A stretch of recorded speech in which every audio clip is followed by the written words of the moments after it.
while I have people helping with audio stuff, let me know if I am too loud, because I feel like every time I edit this stuff, I am too loud, and I do not know how to fix that. I think it's just because I have a habit of yelling. I scream. You're a loud person. I'm a loud person too. I think we're both just extra loud because our household used to be really loud. When Steven and I lived together with like Brandy and everything, like sometimes we've lived with quiet people historically, and it's hard for them to take the amount of loud that Steven and I are together. Because we'll cackle. We'll get to hackling in a room. Just like, what if we were supervillains? Yeah. It's quieter than Steven. Wild. Listen, I'm not gonna, unless it's a problem, I'm gonna leave it where it is. Then I'm just gonna keep it. We're just gonna launch right in because we got a lot to get through tonight. Bless. All right. I know that you're almost dying. Are you ready, Steven? Wow. I am. Okay, here we go. Hi everyone, I'm Rachel. And I'm Steven! And we're the that was so loud. And we're the Faint Divinities, a channel dedicated to playing, talking about Daggerheart, which is the new tabletop RPG from Darrington Press and Critical Role. That is in its last week of open beta, version 1.5. After this week, it's all over, guys. So again, I've said it a lot. I'll say it one last time. Probably I'll say it next week as the last time. But gather your party. If you want to play, go submit surveys. It's really the time to do that because we are almost at the end. Hi, everybody in chat. Velocidad, good time zone to you too. Good time zone. Guys, we are going to try to breeze through this initial stuff very quickly, but we do have a couple of announcements. The first one is tied to that ending of open beta. Because open beta is closing out, so too are we going to be taking a little bit of a change in the direction of the channel briefly. Most of this is to respect the boundaries of the open beta. Next Monday, because today is going to be our last episode, at least to close out the Marauders of Windfall. And instead of launching into a new adventure next week, we are going to meet here as a group to talk about our experience in the open beta. Kayla and Chris, you guys were brand new players to everything. So we're going to get everybody's feedback next week. And then the following, next week is GenCon, where, if you've been following the channel, you know that I will be there. Both Chris and I are going to be there, but I will be there GMing Daggerheart at the Darrington Press tables, doing the Marauders of Windfall, actually. I'm very excited. If you happen to be there and you want to say hi, please come find me. And hi, Squire. Hi, Cinder Window. It's good to see you guys. So, next Monday, we're going to do our wrap-up discussion for the open beta. The following Monday, because I will be getting back from GenCon, we're going to take a week off. So, that next Monday, we're going to be taking a week off. I will remind everybody in the Discord. But then, the Monday after that, so remember, that is going to be, when I am looking at it on the calendar, that is going to be the 12th, August 12th. We will be back here in our regularly scheduled time slot. But to keep me from burning out, Steven's going to be taking the reins for a few sessions. Gotta let that DM brain take a rest every once in a while, so over the course of what we're thinking, maybe 3 to 5 sessions, I'll be taking the reins and kind of running a new story in a different part of our world. And then we'll tag back out. That way we can kind of rotate on and off and give each other breaks. Yeah, just, you got to look after your GM friends, your Dagger Master friends. It's real easy to start losing your mind, and it has truly been, it's been 4 months, guys. I know that we've had like little breaks in there, but it has been 4 months of campaign. A lot of tables do not make it this far, guys. We've really done the damn thing here. So, yeah. But stay tuned for that. We are not going to reset to level 1. We're actually going to stay at level in the range that we're at, meaning we're going to start at level 4 characters. Brand new. I'm going to be a player. It's going to be an exciting time. What is happening? All right. The last announcement that I have before we really dive in is that if you are enjoying the music in the background that is playing right now and will be playing in all of our emotionally charged portions of tonight's stream, it's because it's from one of our, as a group, I can say that now, right? It's not just one of my favorite, it's one of our favorite artists. Yeah, Midnight Syndicate. Yeah, perfect. So Midnight Syndicate, who have been making music like this, and especially spooky music, for the last 30 years. So if you like some of that really thrilling music in today's episode, it's very likely that it's from Midnight Syndicate. Go give them a check and a follow, and thank you, Midnight Syndicate, for letting us use the music in the stream tonight. All right, so that is everything. Does anybody have any announcements before we dive in? Perfect. Good to go. I think it's always me, but I like to check to be sure. Okay, so very brief recap for the friends. When last we left off, your party had left Blackgum Hollow aboard the Windfall, a frigate. I keep saying that wrong. A frigate, or a freighter, I found out, of a ship that, for reasons unbeknownst to your group, is currently breaking records for speed. It can, allegedly, make the distance of a week's travel in what effectively is 2 days. I'm sorry, guys, I need to mute my phone real quick. But it can make that distance in 2 days instead, and y'all are getting to see it firsthand. This is because of the Silver Engine, which is a new engine developed by Melandra Silver, the mage and engineer on the ship. And the ship itself is being led by Commander Augustus Kane and Lieutenant Commander Kaless Shorehand, who you've both been introduced in the last episode.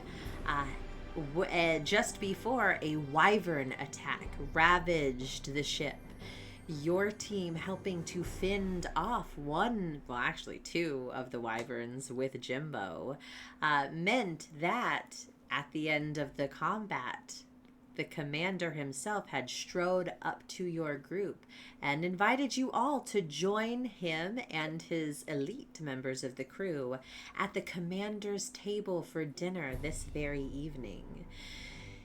After, of course, you heal up, bandage your wounds, take a few moments to yourselves.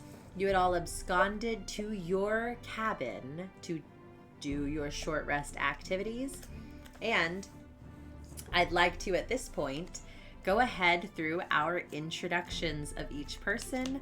Let me know who you are, and also let me know what you're doing there as you're preparing to head out to dinner, starting with Steven. Hi everybody, I'm playing Tedeos. I am a Ridge-born or Ridge-bro mixed ancestry, primarily Simiah, with just a hint of Dwarven there. I'm a Beastbound ranger with a companion, Wilbur, and we make up the two-part team of Bill and Ted. And I'm playing Gimbo, or Dwarven Seraph. No longer a rogue. With the 1.5 coming out, I decided to kind of take that opportunity to switch it up a little bit. You're honestly going to see me play the exact same way, just with a couple extra abilities. So I wasn't using many of the rogue ones other than sneak attack. Yeah, I don't know if the audience have noticed, but your title is actually different. Dwarven Seraph is right there on the screen in case you guys haven't noticed. So, I guess I probably also should note, doing mixed ancestry, still mainly dwarf. You'll see on the rest. I did pick up the feature Fearless, if you know where that's from. Won't spoil. We'll save it. Most of y'all probably already know where it's from, but we'll see. You're doing a lot of stuff. Very exciting. Yeah. But that's more or less Gimbo. Still same guy. Perfect. And then we have Kayla. Okay, so I am playing Princess Anura Fiddleleaf. She is a highborn Ribbet frog, and she is just here to relax after the very stressful time she had in her homelands. Yeah, it really was one for the stories. So I'm very proud of you It for was a lot. making your way through it. Main character. And then, Thanks. and then Now it's my side episode. Now you're the side character. Ted's being main character for a little bit, it seems. And then we have Chris. I'm playing Tank Molarson, aka Tankerbell. He's a Wanderborn fairy warrior. A little bit of Simiah in there. He's an evasive fellow. And he's an aspiring tooth fairy. That's about the gist of him. That's right. Okay.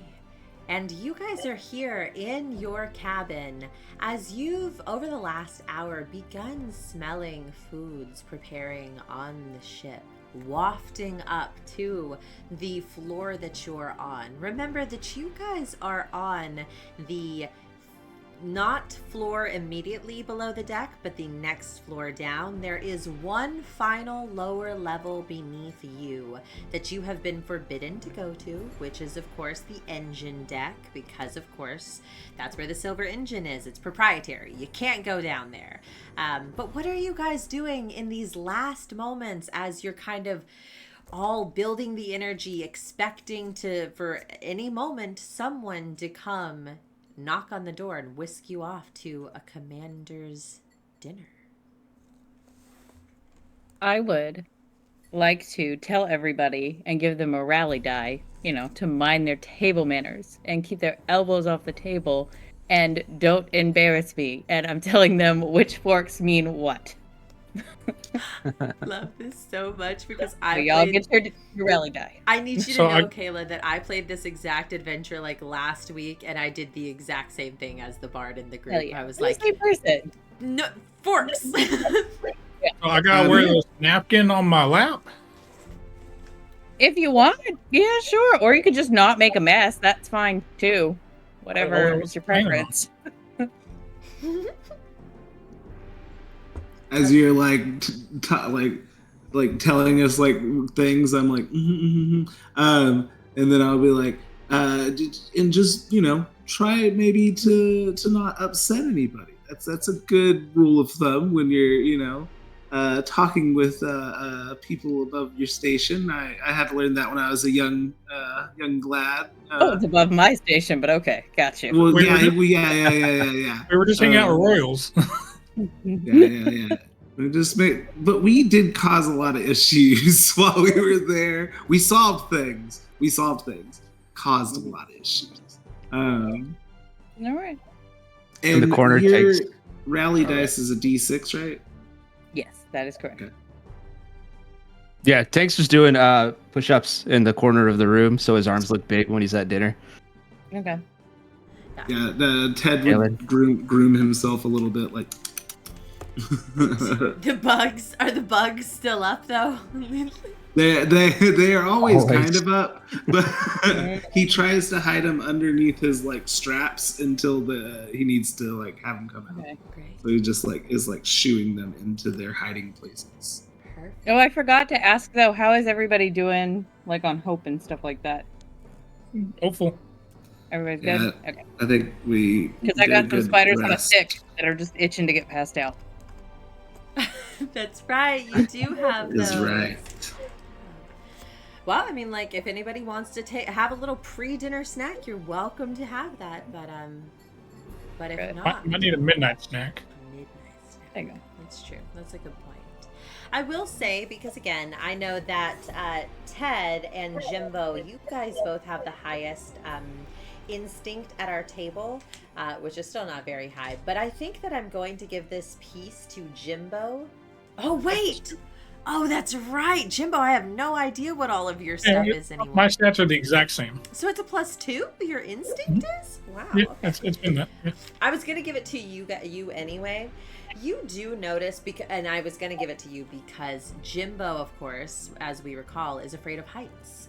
So I would imagine that you are on alert around the room.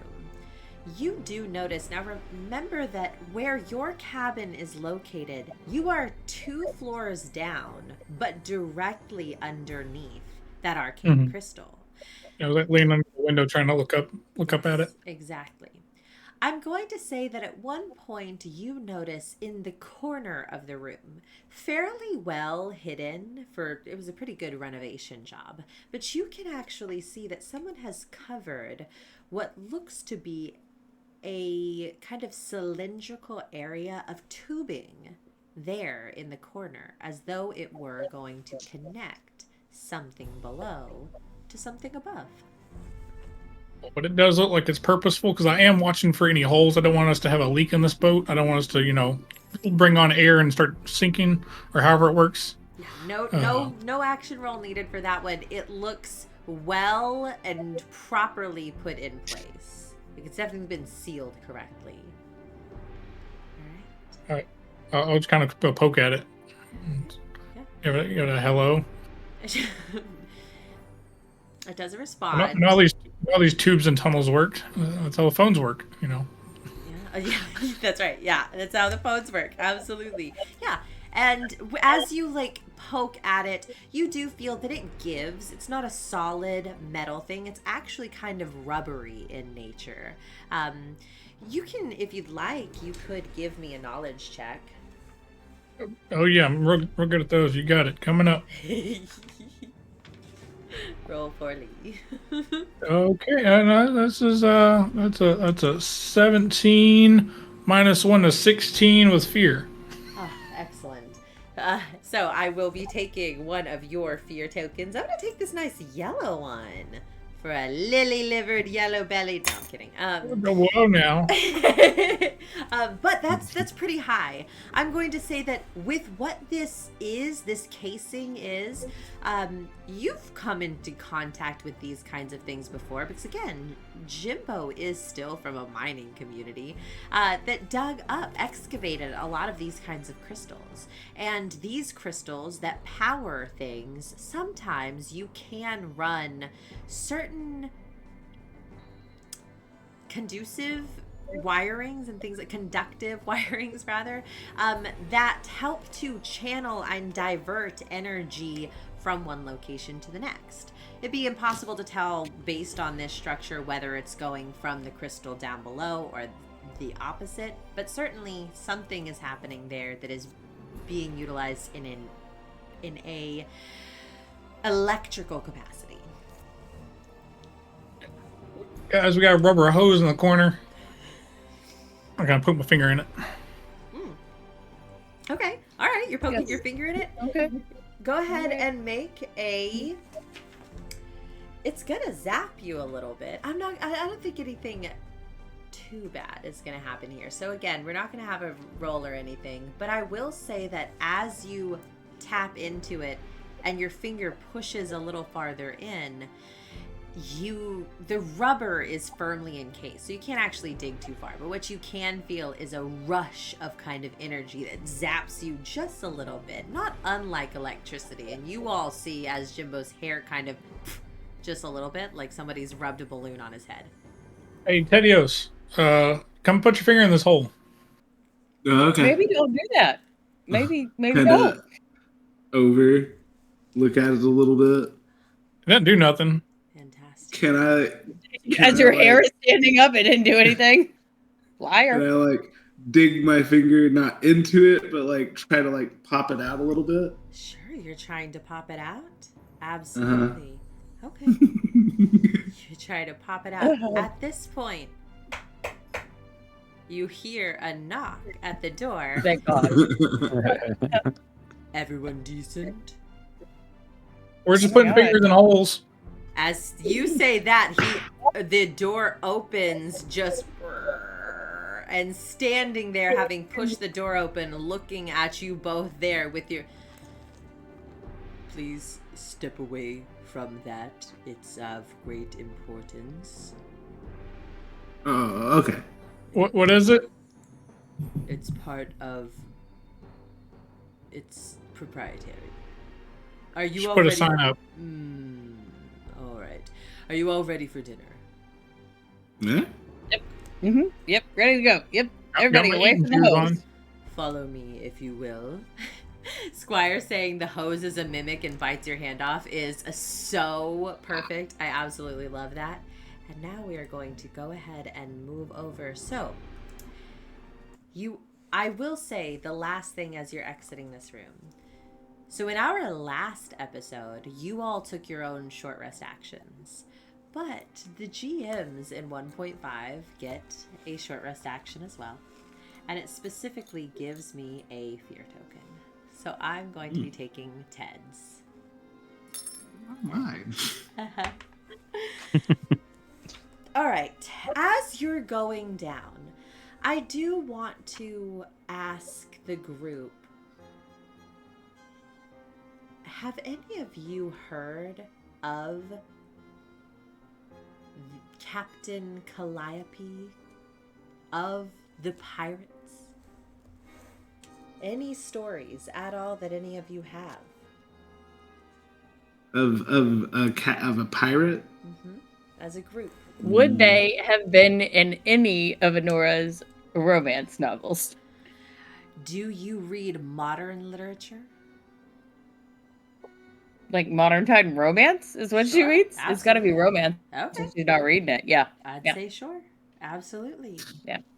Would I have heard anything from any people that have visited the springs? I'd say yeah, absolutely.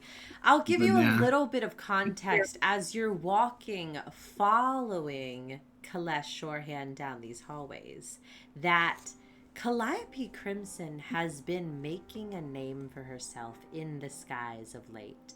And all of you have been thinking about this a bit based on some of the guidance that y'all have been given earlier in your adventure from Marlowe herself to watch out once you have that arcane artifact on hand, to watch out for pirate attacks because they've been getting busier. Calliope herself is a Firbolg who is rumored to... Don't love that. She's rumored to be a dashing pirate captain who leads a pirate ship called the Crimson Cloud.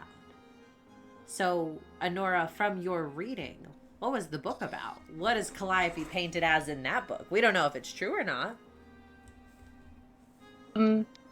Like, we're gonna say, like, a rake. Like, she just goes into town and breaks hearts. Oh, I love it. Incredible. All right. And Ted, what have you heard? If it's I'd probably be hearing from the uppity ups as I was coming up. So she's a fiend. She's an absolute monster. Just this terror of the sky. Mm-hmm. Leaves no survivors. Takes everything that she wants and leaves everything in ruin. I mean, this is not different from what Kayla said, honestly. A rake. Just it's just, she's just taking what she wants. Okay.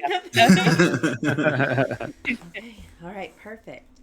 So bear that in mind as you are passing some of these rooms, and you can listen in to what some of the other sailors on deck are talking about, which are things about pirates. You hear people asking if anybody has seen red sails on the horizon, to keep a strong lookout. Tales of the last time that we've been engaged with Calliope, and if she shows her rotten face around here again, we'll give her what for. Those kinds of things. All right. So, at last, you come to a bold door. This is made of wood and glossed to a high sheen. And I really wanted my other music to work for this, but I just don't think that I love it very much. So I'm going to go back to my other one. All right. So, as Kales opens the door, you all gaze into a room where banners, awards, and a large painting of a battle fill the walls of the commander's quarters. At the back stands a sturdy desk beneath a stained glass window that catches the last glow of twilight. Magically lit sconces cast the room in warm tones. At the center of the room is a heavy oak table, 12 feet long, with matching carved seats. The other passengers that are invited to the commander's table are already seated, chatting with Commander Kane and his officers over fine liqueurs. course. You all smell as you enter this room meats, breads, savory dishes, and fine sherry as you are looking around and people are pouring glasses full of this beautiful amber sherry. What do you guys see on the table? Anything that you're really excited about? I feel like all of us love the Harry Potter feast moment, right? Oh, I'm eyeing those rolls on the table. I'll go grab a seat. Perfect. Absolutely. Anybody else? Anything that you see that makes you excited to Water on choose there. your seat? There's no spiders. Oh. I feel like there's probably like a nice roast somewhere, like set up, and I'm definitely down for. Is there any like alligator? Sure. Absolutely there's I'm gonna poke alligator. up next to that bad boy. Yeah, which is a great point because so you guys are passing this stained glass window and looking out, you actually see the sablewood beneath you sprawling out, and you realize it's in the distance. You have made incredible time to be this. I see the yin tree. Ooh, oh yeah, absolutely. We're not gonna roll for it. Sure, you see the yin tree. I start like, look, there's home. You all rush over to the window. Jimbo. Oh, nice. I can see from here. The captain himself is going to kind of give a big chuckle. And he's going to walk over and clap you on the shoulder. Ah, the yin tree. That's right. Oh. Have you ever been up this high to see it in all of its splendor? I thought I'd been up as high as I could in the yin tree, but this is something else. No. When you're aboard a ship of the naval fleet of the City of Welcome, there is no limit to as high as you can soar. Anyway, everyone, have your seats. Anything that you'd like. And he kind of snaps his fingers, and some of the crew kind of scurry over and begin slicing off bits for you of anything that you'd like, filling your plates with you, passing you tureens of gravies, everything delicious that you would have hoped for it to have had over the past, I don't know, however long you guys have been adventuring. It is all at this table. You can grub out. Mm-hmm. All right. I'd also move chairs to where I could just watch the entry as long as it was like in view. Oh, That's very cute. Beautiful. I am going to say one last thing before we dive into this, which is that because Daggerheart is a different kind of game, the action tracker is in play throughout this interaction. Okay? So just bear that in mind. It doesn't slow anything down, but if you were to like cast a spell or something, then it would add an action. So just be aware. And I'm keeping that in close range of me as we continue.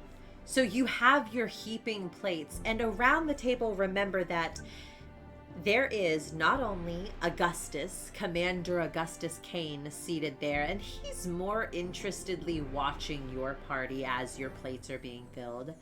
But there is also Kalesh Shorehand, who has waited for no one and has sat herself down and is currently just making her way through strips and strips of alligator and roasted pork and digging into rolls and is paying very little mind to the rest of the table. And there's also Melandra Silver, the mage and engineer, of course, who you all notice is fiddling with something in her lap underneath the table and paying very little attention to the dinner. Augustus at this point kind of raises a sherry glass and kind of... I have to like do this. And everyone... Really well. Everyone stops what they're doing and everyone turns in. And Augustus says, "All right, crew. I'd like to raise a toast to these fine adventurers in front of you, who, I don't know, without, maybe we wouldn't be making such good time, eh?" And everyone around the table, ah! So, to you, band of it, well, what do you call yourselves? I was going with Garrett. We did the Firefly 4 at one point. Did we decide on that, or was that a night? I like it. We A CA for me. I love it. Yeah, hey, yay from me as well. The Firefly 4. Huzzah! An excellent And name Bill. for an excellent band of heroes. To the Firefly 4. Huzzah! Huzzah! And everyone cheers and toasts and drinks deeply of their glasses. At that point, everybody digs back into their food and returns to what they're doing. But Augustus is still paying close attention to your group. So, what are you guys doing? Are y'all asking any questions? Anything like that? Could I ask Alondra Silver what she's fiddling with? Absolutely. Do you want to be seated next to Melandra in this situation? Yeah. Okay. Let's. We'll say that she's right across from you, okay? So that when you ask her how? Her name's Alondra? Yolandra? Alondra. Out of block a moment there. You're good. Miss Silver, if you What's answer. that you're fiddling with?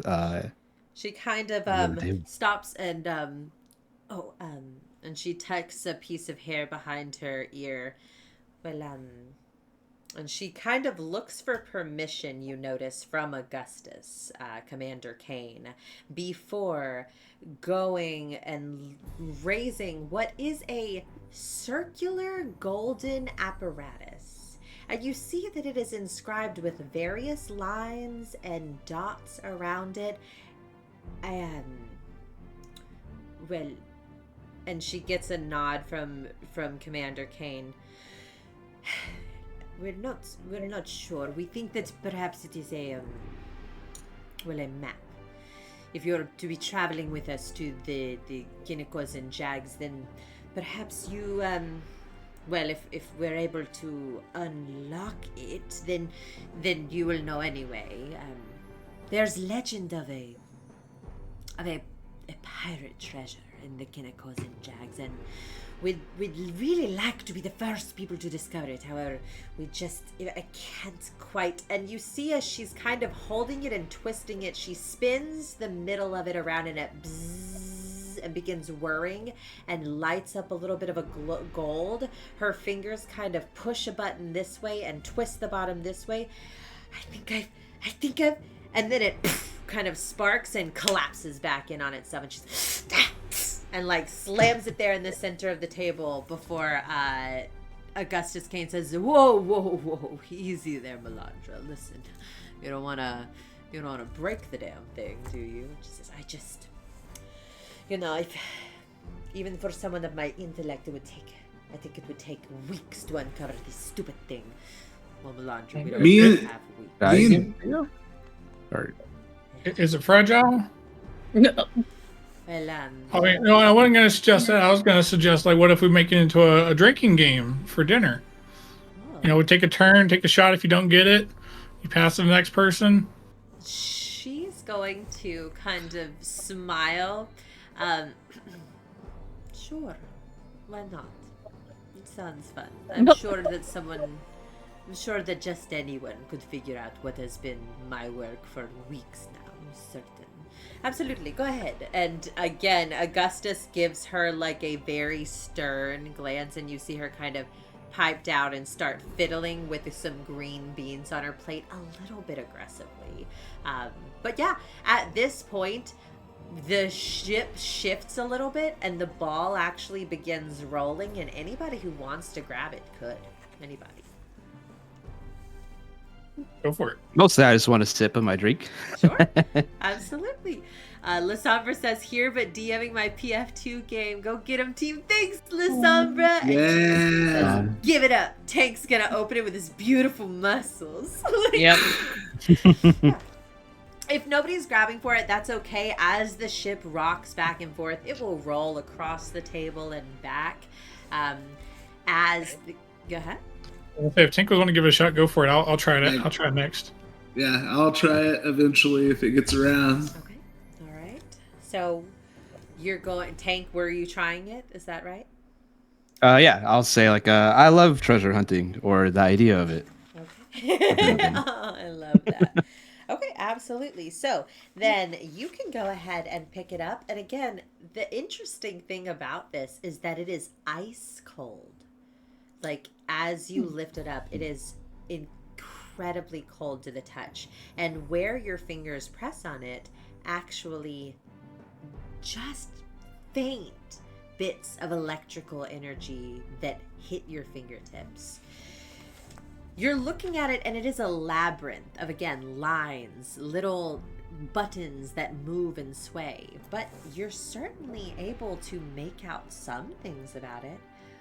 Go ahead, and because this is the first moment that you have, you can go ahead and make a check.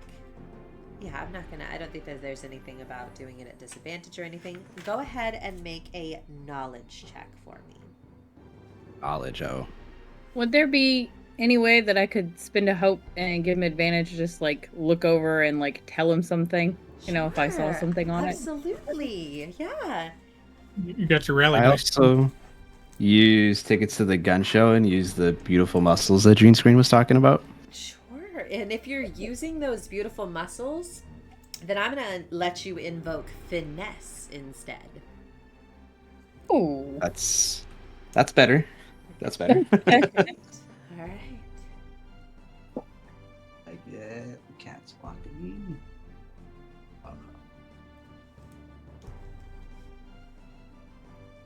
Sorry, she's sitting on my thing. Let me pull up. So 16 with hope. Ooh, 16. And then I got a rally die that Kayla did. Mhm. So I could roll a d6, right? Mm-hmm. Feel like you Ooh, need a got little 6. more. Well, you probably don't need a little more, but I got those 20. got those prayer dice if we needed to. I think I can. So 22, right? Yeah, with hope. So go ahead With and mark hope, a yeah. hope on your sheet. And oh well, you did tickets to the gun show, so you're just gonna keep that hope or restore it if you spent it. And yeah, at this point, so you absolutely, as you're looking at it, Tank, and Anura kind of, what do you say, Anura, to Tank? I don't know. Do the symbols look familiar at all from all of her tutoring and stuff like that? They look Yeah. like what they look like if you're very studious is major cities that have been spread. If the map that is your continent were to be made into a circle, the dots look like major cities. One of them, actually, you think of for a brief second, and it strikes a chord with you because you just passed it. It's the yin tree nestled right next to Cerulean. They're just dots, but the proximity is that. That's what she tells him. She's like, those look like cities. I think that's the yin tree right there. Well, What? let me get a Intrigue. beer. Show Ted. All right. So in that moment, you Uh-oh, the Tank, music changed. So you, Tank, as she's telling you this, you kind of get the idea that, well, what if it were to follow the air paths, the ways that you would move from city to city, and you begin moving your fingers as though it were spreading open to you the pathways that the trade routes cross over the continent. And at the same time, you realize something's not panning out because time isn't passing on this globe. So that middle belt around it, you begin spinning notch by notch in accordance with the day cycle. You're having a beautiful mind moment. And each click that you get closer, it begins to expand, glowing a brighter glow. You see as Melandra putting a green bean to her mouth kind of and drops it. In this moment, you know you're there. So I'm going to ask you, Tank. You could decide to finish it. You know right now. You know exactly what to do. You could decide to finish the job and open it, or you could play dumb and let it snap shut. What do you do?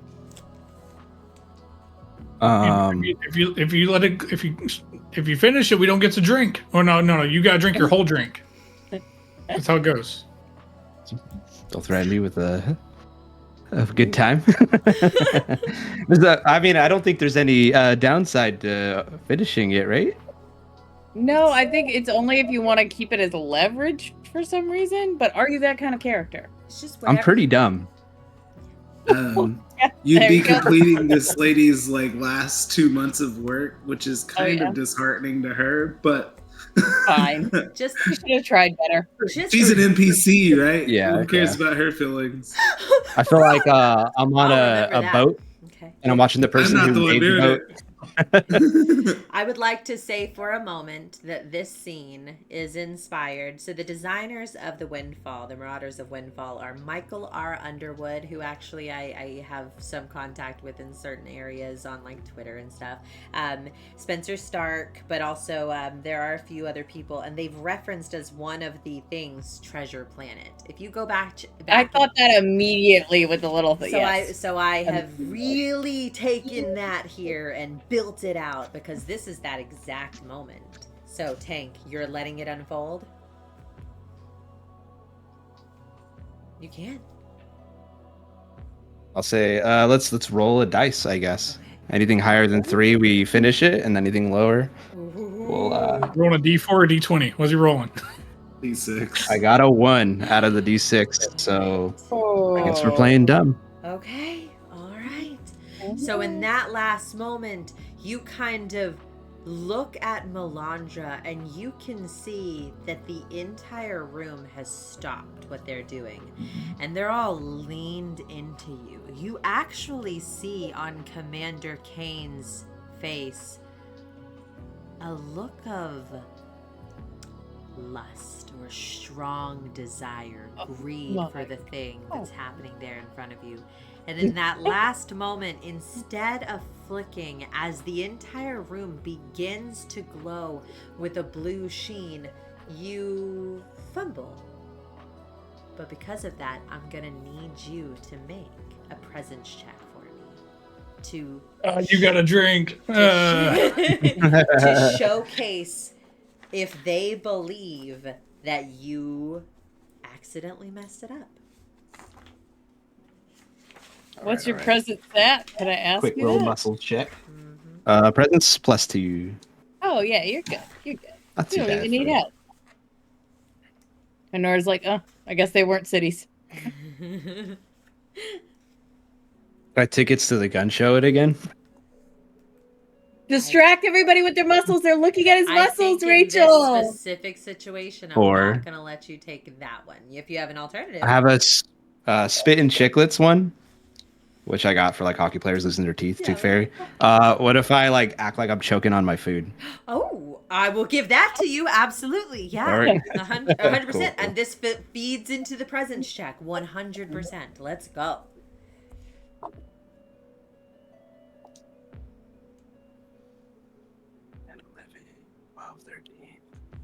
13 with hope. Do you want one of those dice from Justin? Well, I am human too. I took the Simiah off, that's right, because they got rid of the evasion. So I picked human for adaptability. So if I fail, I would like to do a stress and then reroll. Well, my question is for our Seraph, can you add that after the roll is completed? I believe it is after the roll, but before. Let me see. Before the result is clarified. Add to any result roll result after the roll. So the general way in tabletop that this happens is you see the 13 on your side. You get to make a gut instinct check here before I tell you if it passed or failed. You have to decide, are you bumping it or are you going with what it is? You're going to get to an even 15. Let's do it. Let's I'll test come up out with the it. Seraph.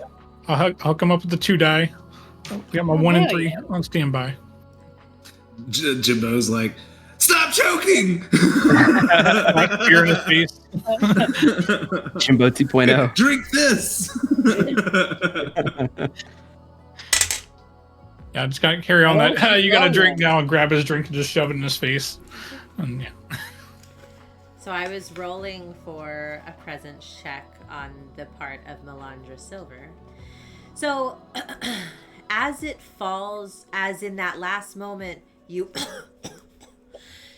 you look around at everybody else and they, that was a good try, kind of. And you actually see that their Commander Kane is slapping you. He's come around to stand behind you and he's slapping you on the back. And an excellent attempt. And you're going to have it open for us in no time. Good job there, man. Melandra Silver kind of... You see her face for a moment. She almost looks like she knows what happened before she... Oh, it's too bad. Just an excuse. You're right, Very Dean's good Fee. job in general. Very good. A good try. You want to give it a try, but if you mess it up, you gotta drink. Yeah, sure. Let me fiddle with it a bit more. And she's going to take it out of your hands, Tank. Okay. All right. Okay. Best of luck to you. All right. So everybody... Don't choke. She's going, as she's like fiddling with it under the table, you say don't choke, and she looks up and says, I won't. Thank you for the warning.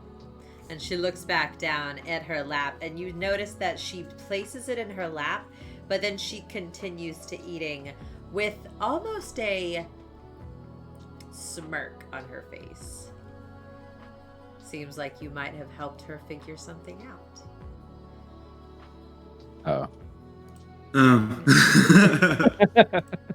All right, so, but the mood in the room relaxes back down, and in fact, everyone else, you noticing that, of course, that little interaction, but everybody else is bolstered by this moment. What a big success, and you hear a few of them, because there aren't many people at the commander's table, but there are a few higher in the rank, and they start kind of like talking to each other of, we are going to be so rich. I know, we're absolutely going to be rich. What are you going to buy your mom? Like, they are just talking back and forth. And at this point, Commander Kane is going to look over to Ted. He's going to say, so... Marlowe really didn't tell us a lot about you lot. What are you doing in the Jags? Why are you aboard our ship? Well, I don't know if we're at liberties to speak of our contract. Oh, come on there, man. Proprietary. Proprietary. Proprietary. I got you. You dropped it. Proprietary. Stuff there. It's on the chest. He's gonna for a second look disappointed, and then he smiles, and again he's got a winning smile. It tweaks there at the corner and shows a dimple, and he says, "Good man, the kind of man you can tell a secret to. I like that." Good. Go to the grave. And they're all just eating there together. Incredible. Oh, I forgot to add my little action tokens for all that stuff that was happening. Oh, whoopsies. Okay. Oh, but I did Melandra. I think we're square because Melandra took checks. We're good. Okay. Nice. Can I start a large drinking game with Sure. people? Like, just like, all right, now that dinner's finished, how do you have fun on this boat after hours? Absolutely. Well, so mostly we save it for port, but we've had a big day. We've had an incredible day. This is a fantastic day. No one, was horribly dismayed. That's true. Absolutely. And again, we have the presence, the joy, the privilege of you being on this vessel with us. I say, we seize destiny. To destiny, men. To And destiny! Like, they all drink up again. All right. So, anything else that you guys want to ask of the group? I want to know how drunk I can get these sailors. Okay, all right. So, I'm gonna start. Honestly, that's a presence check. Okay, I'm gonna start pulling out like drinking games from the entry. A lot of coin-based games that, depending on how many coins you lose, is how many drinks you take, kind of thing. Whoa. Okay. And then you said a presence check. Yeah, a presence check is going to see how, because you're trying to spur them against their better judgment to participate in all of these fun shenanigans. So it's going to take like a real kind of a mensch energy there, you know? So, and like having fun with myself, but also, Bill's right there with me, and he's, kind of flopping and getting heated too, having fun. Can I use my experience? 2 is better than 1. Absolutely, you can. Sure thing. Yeah. All right. So that is going to be a 14 with hope, or no, 13 with hope. A 13 with hope. Okay. So I was looking for a 14 specifically. Damn it! Yeah. You get to take the hope. No, it's okay. Yeah. You get to take the hope. You're just noticing that, guys, although you had maybe when talking before the adventure, y'all had all said, we're going to be aboard a sailing vessel. These are sailors. You're realizing that everybody, as he's trying to drink them on, they're a little bit of fuddy-duddies, a little bit stick in the mud moments here where they're just kind of like, oh, I've had 2. That's probably enough for me in the night. I've got watch later, but we've really got to make it to the Jags, Like, they're all too excited to do their job, to really get trashed, that they all get a little tipsy with you. And they're still a good, fun time. And they're watching you amused, and all of them are, like, clapping each other on the shoulders as you rotate around the room. And then... No, go ahead. I was going to dig myself a hole. Oh, man, I always love it when you dig holes. So, this whole time, remember, everybody is up around. People are wandering around to look at the portraits, look out, and gaze across at some of the mountains that are coming into the view through the stained windows. Melandra has gone over to the desk and is sitting there fiddling with that astrolabe, and you notice at one point she kind of looks, I'm trying to see, Gimbo would be the one that notices this. I'm watching, waiting for her to mess up. She fumbles a bit in the landing, right? Where she's trying to make it seem as though organically she's just figured out the solution. But she learned the solution from watching Tank. But at this point, she chooses to, oh my goodness, I think I've discovered it. And you immediately realize she is full of some shenanigans. Oh, I was going to extort her. Beat me to it. Yeah, she made a check to realize it. But at this moment, you all again see her, and she actually looks you dead in the eyes, Tank, as she repeats those same movements that you had done before, twisting that belt slowly. And in that last moment, you see that she almost, ooh, I have to make her make a check for it.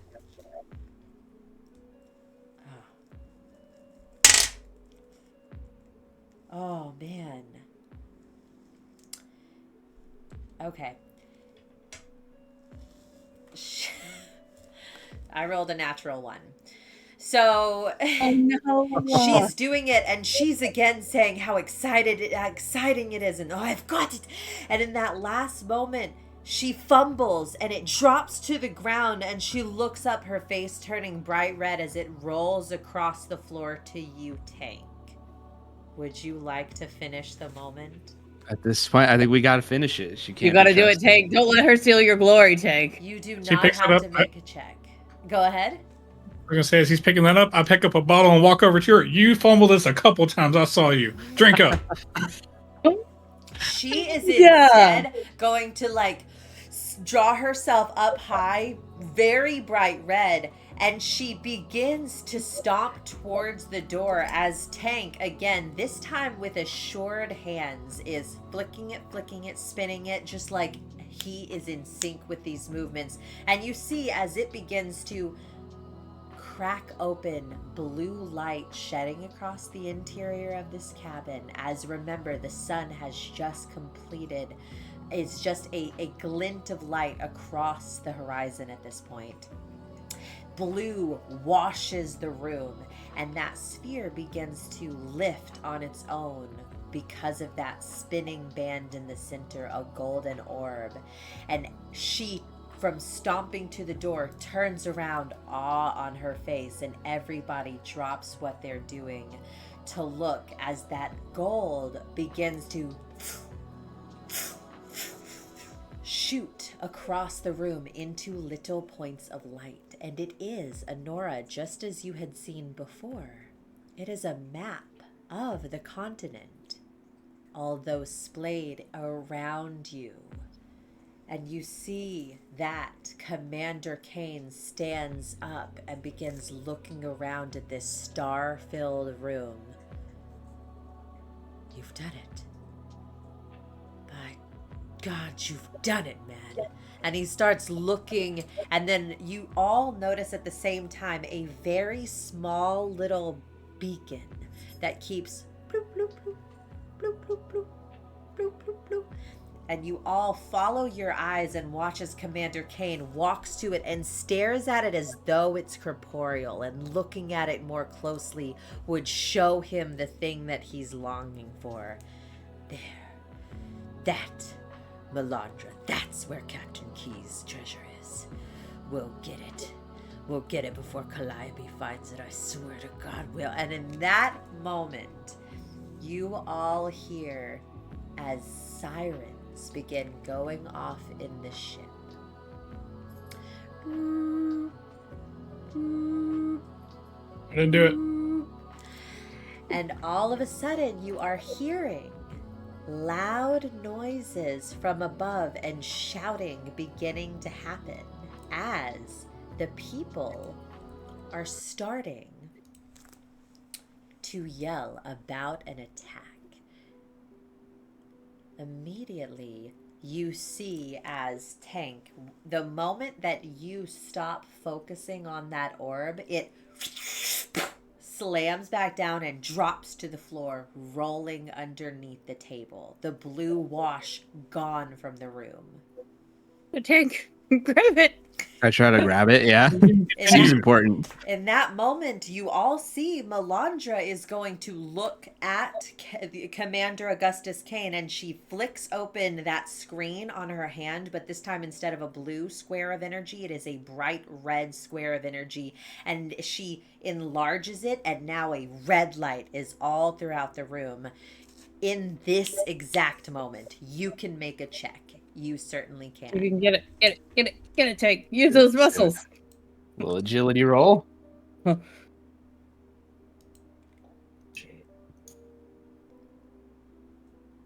That's 11, 12, 13, 14 with fear. That is exactly what you needed, was the 14, but I am Let's going go. to take one of your fear. All right.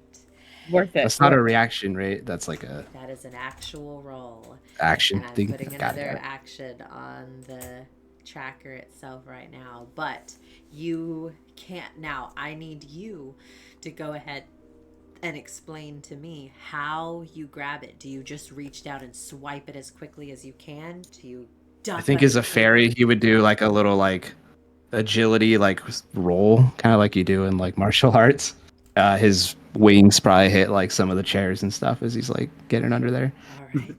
Okay, absolutely. But you were specifically making the check to do it while going unnoticed. So in that moment, in the hubbub of the room, it's fine because the ship actually lilts to one side in a moment, and you stand up, playing it off as having fallen.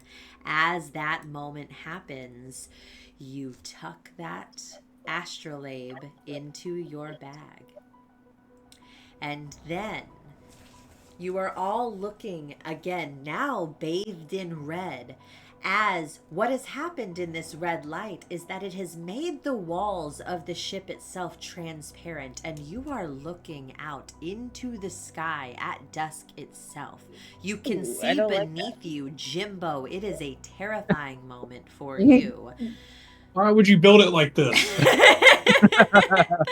But there, looking to the starboard side, you see closing in is a ship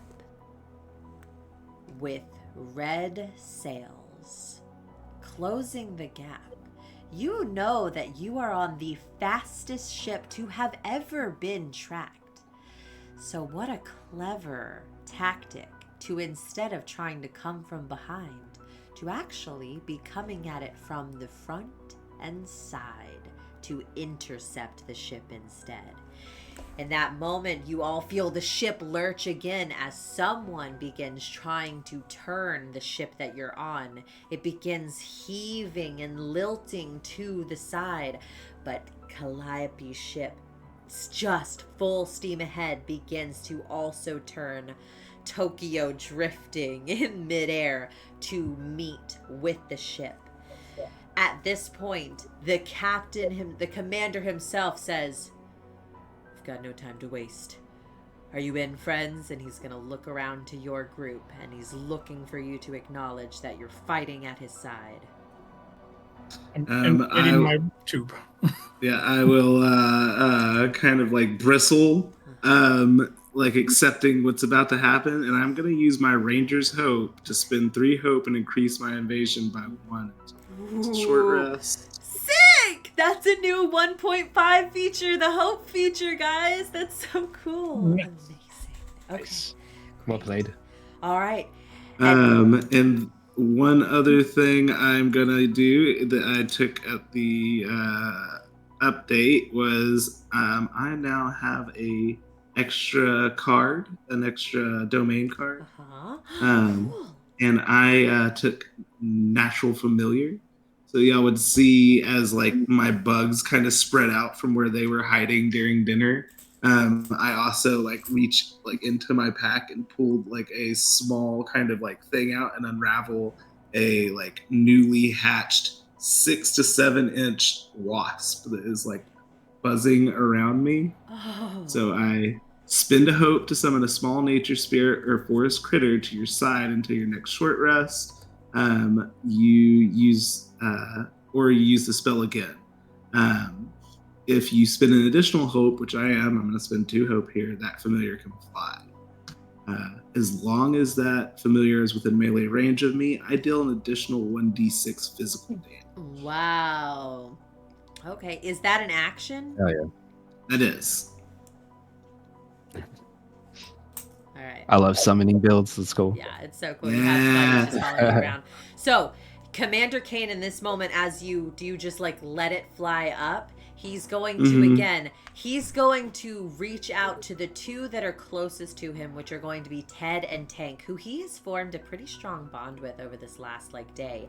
And he's going to grab both of your shoulders and say, "She's back to finish what she started."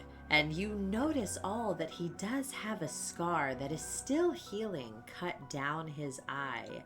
And he kind of says again, with his glass still in his hands, "For glory, men!" And everyone, huzzah! And everyone drains their glasses, slams them on the ground. Yeah, I'll take a sip. Oh, now y'all want to drink. It's very hyperventilating. And you all begin marching down. And by the way, that is faded. It is back to normal looking and everything. You begin marching down the hallway at a rapid pace. In that last moment, you see him yell over his shoulder to Melandra, who is staying there. "Here, keep these safe." And he tosses the keys to her. "Don't let anyone near the engine." And he's going to begin marching up to the deck. You emerge to a chaotic scene. The Windfall is attempting to evade that smaller airship, a nimble schooner with blood-red sails, the Crimson Cloud. 3 grappling hooks sail over and latch themselves to the Windfall's rail and pull the pirate ship in to ram its steel prow into the Navy's ship. You all lurch and grab onto the things closest to you. Pirates pour over the sides, ready to fight. Now, guys, realistically, what's happening here as you're entering up onto the deck, and again, I know that having to see it on the stream, you see it at a bit of a delay. Not much has changed except that as it's night, there aren't a lot of the crew on deck right now. There's just the 2 at the front, right? Because they are kind of watching the lines. But Commander Kane emerges from the stairwell, and each one of you, as you act, I'm going to pull up as well. But the pirates themselves, remember that the back of the ship is the most raised portion. This is where they have jumped over, and they are there. You can see one of them has gone over to grab that orb that is the helm and is beginning to steer the ship in a different way. You all feel it beginning to lurch forward and down. You see others there spreading out, one of them coming down the steps to meet you all. You guys, what would you like to do? Really quickly, Yeah. before we do anything, I have a question. Yeah. Is the ship, the other ship, it's within very far range? It is? It absolutely is, yeah. So my thing is, because I took the other one to where I could have fireball, and so if I fireballed the ship, and then it's like the targets and all the creatures very close to them make a reaction roll, would that hurt any of my people? Would it hurt my ship? You're fine. Oh, you know what? Ooh, it's a good question. We're gonna say no for the sake of the tabletop RPG. You might get this thrown at you in GenCon. Right? That's why I was like, let's give her a hard one. She has a mastery of magic, and she can. How close is that? So here's the thing. Here's the jumping thing. away. It's arcane fire. You know what I'm saying? I'm gonna say it doesn't light the ship the same way that actual fire would. So you're okay. You can use it. It's not gonna catch it.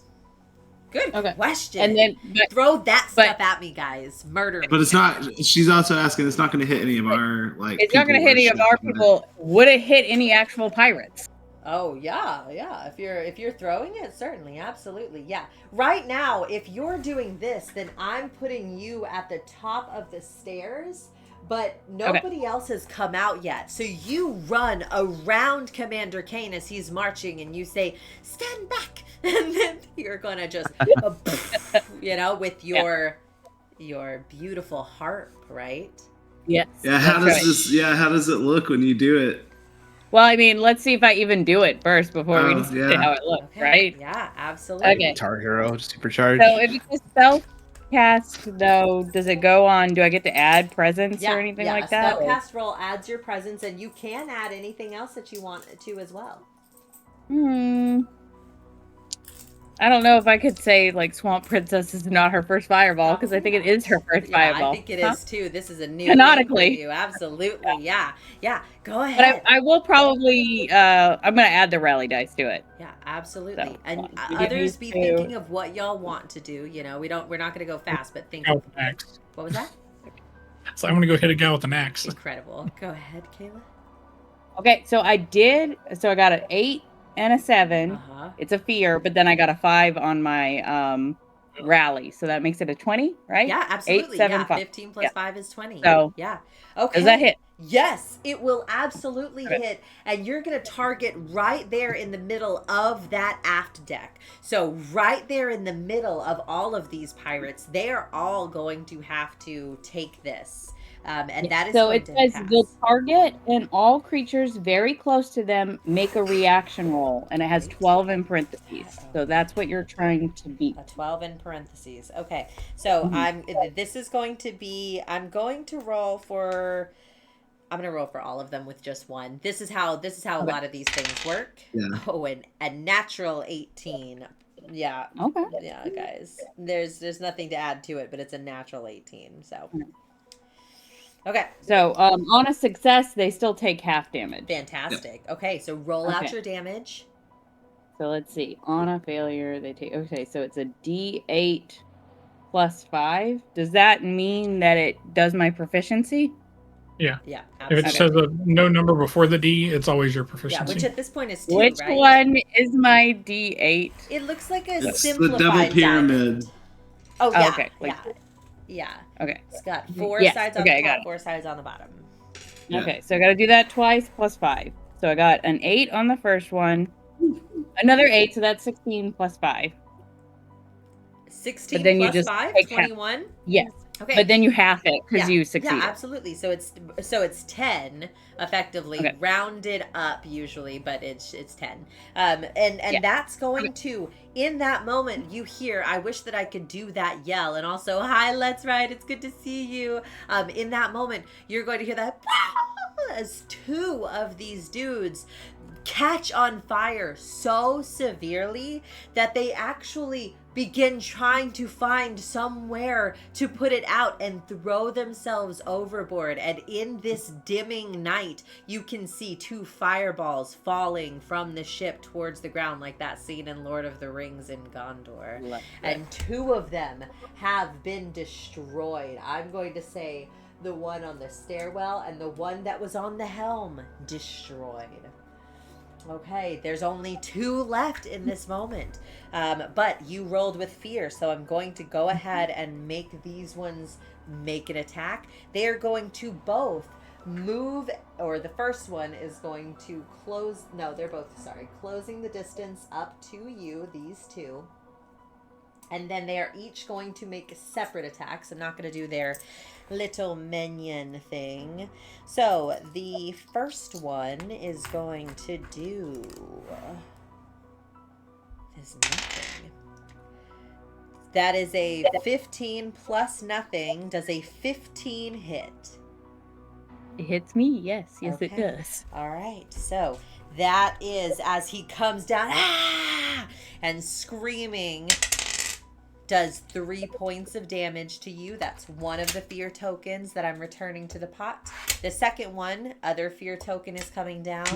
This one, is a 2 to hit. So that first one hits. That second one coming into swing, though, you're able to evade in just that moment. Were you mitigating the damage at all from that first So you hit? said 3 points of damage, so like 3 HP, or No. just 3 oh, damage. just- yeah. she gonna take it. Okay. She could have Just taking, yeah. putting 1 hit point. Great. Okay. Right. Now, unfortunately, that's everything that I have. But in this last round, I'm going to go ahead and spend 1 last token. Because remember, these pirates are pouring onto the deck.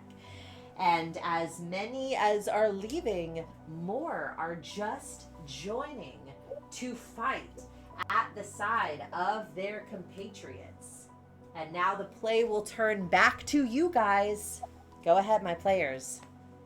I'm interested in just running out there and just chunking my pickaxe at the first guy I see. Okay, incredible. So you run out and chunk a pickaxe at the first guy you see. There's one very Yeah, close to you. I can do it within close range now, so I can just literally throw it and it come back. Incredible. Ooh, incredible. That's right. I forgot about that. Okay, great. So go ahead, and Gimbo comes up as Commander Kate is saying, "Men, what are you doing? Get up on deck!" And you throw. No crashing our ship. I don't like heights. Incredible. Being really blunt. Okay. That is 16 plus 3, so 19 with hope. 19 with hope. Okay, absolutely, that's going to hit. Go ahead and roll your damage out. Okay, just double check and make sure I got everything. Cool. Yeah, don't got that yet. Cool. All right, so that is 2d12. Hey, I already got that. Plus 6.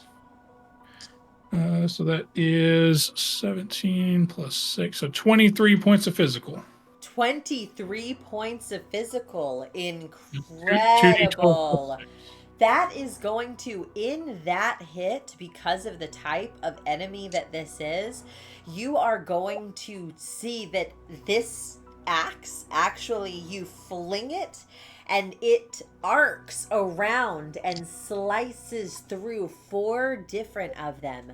But I'm not going to take any of them off the board, because as you're doing this, you guys are getting the sense that this is an endless horde of pirates, and more pour down onto the ship.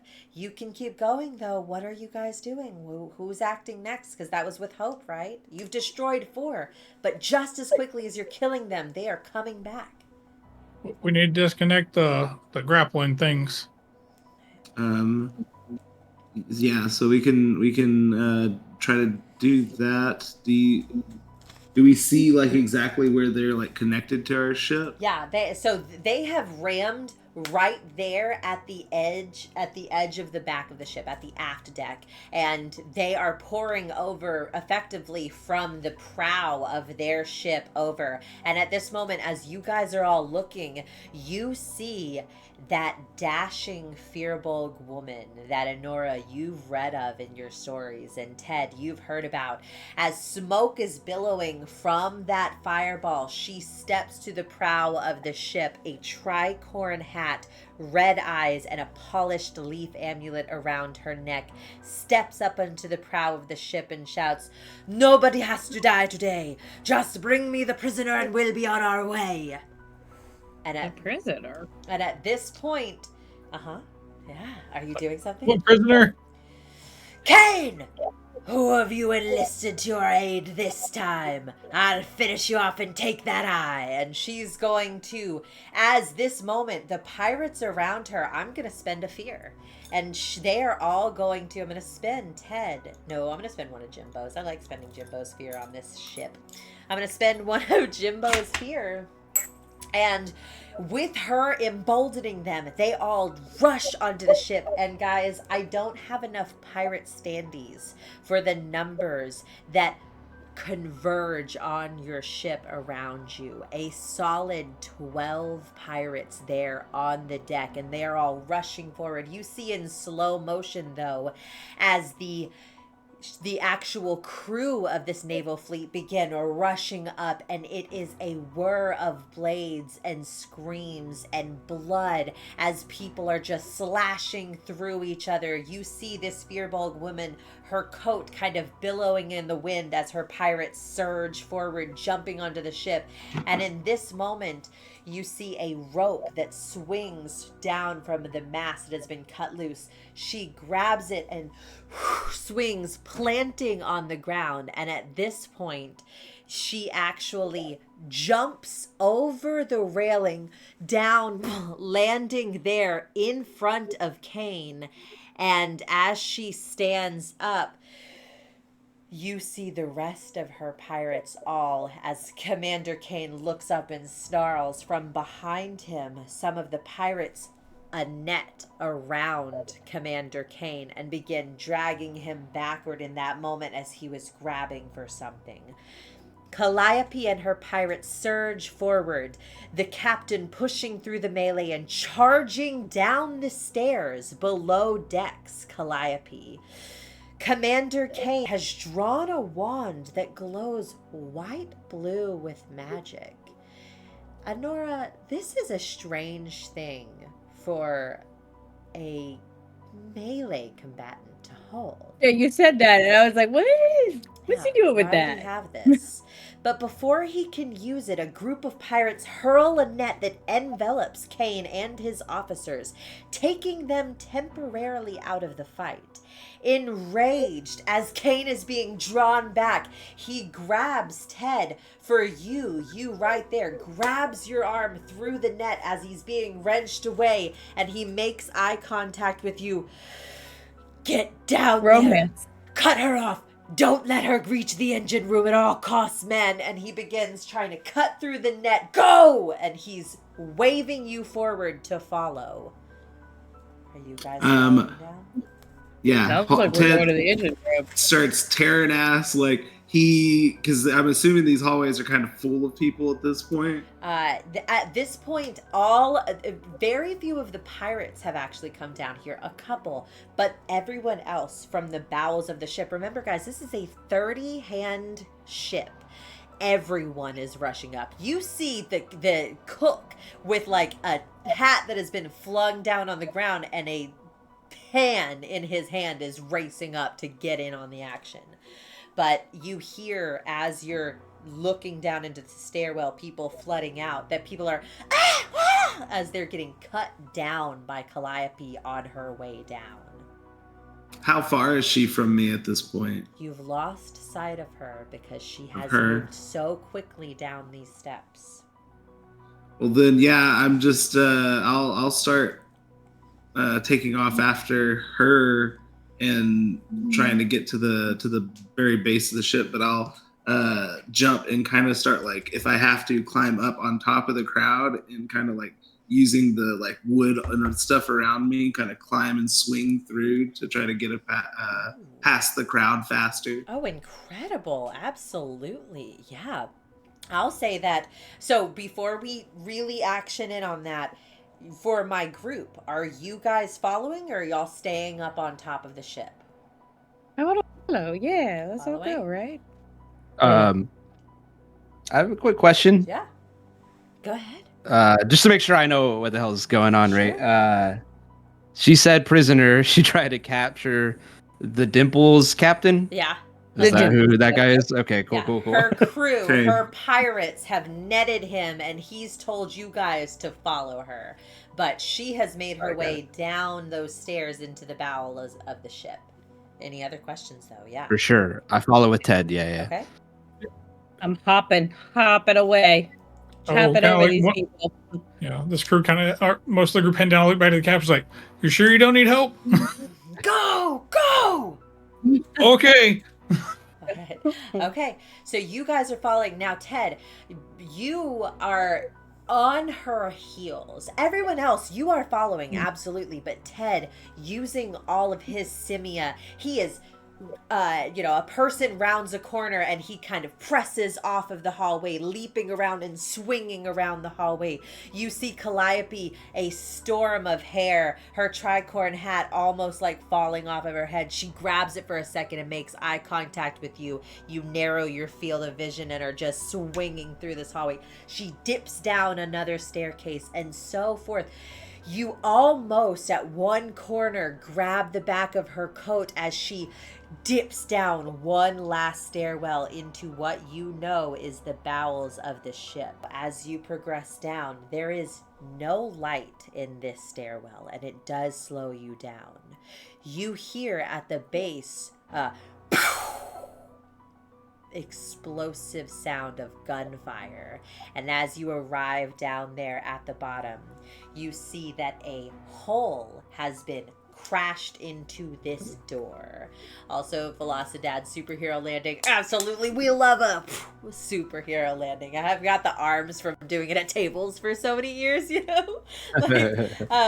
So, there, in front of you, you stand, and Ted, you see this before the rest of your crew, before the rest of your party of the Firefly 4. Yeah. Before they Son of a round spirit. around you, you're looking into this room. In that room, beyond this doorway, that again has first been shot and then barreled into, crashing it off of his hinges, is a dark deck in the bowels of the ship.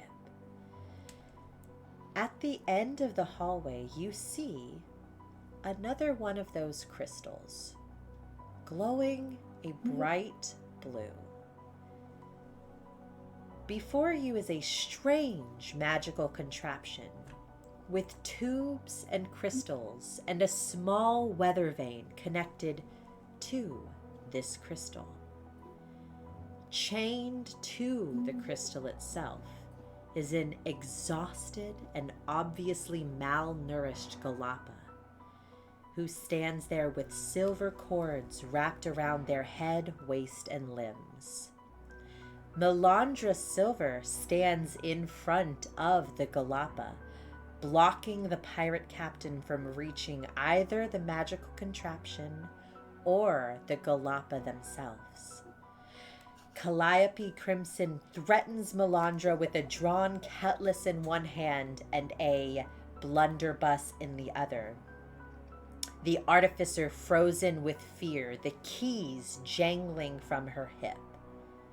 The distraught Galapa calls out to Calliope, and then seeing your party as well, with eyes brimming with tears and blood seeping down a lip that has been cut.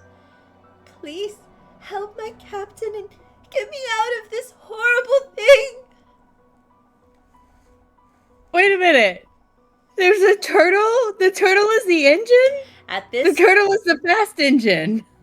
At this point, you all see as she is chained here, laying limp, or they are chained here, laying limp. The engine, again, that sound that you've all heard begins to whir into life, and that keening sound that you've heard the engine make, you realize are their screams as, and the crystal behind them blares into light. You see those tubes shooting up with electrical currents that you had seen into room, and you can imagine that on that top deck, that crystal is blaring a vibrant blue. You see Melandra turn to you. You don't understand. You don't understand. You have a slave powering the engine?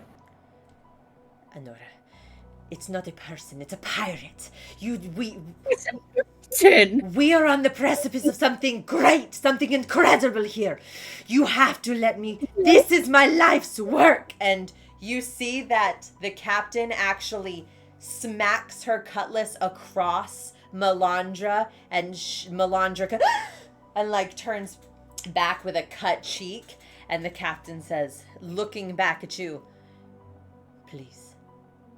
You have to help me get my friend out of here. They've taken them, and I mean to return them to my ship. Are you pirates? And then she looks to Melandra.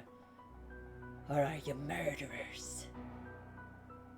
And your team has a choice to make here.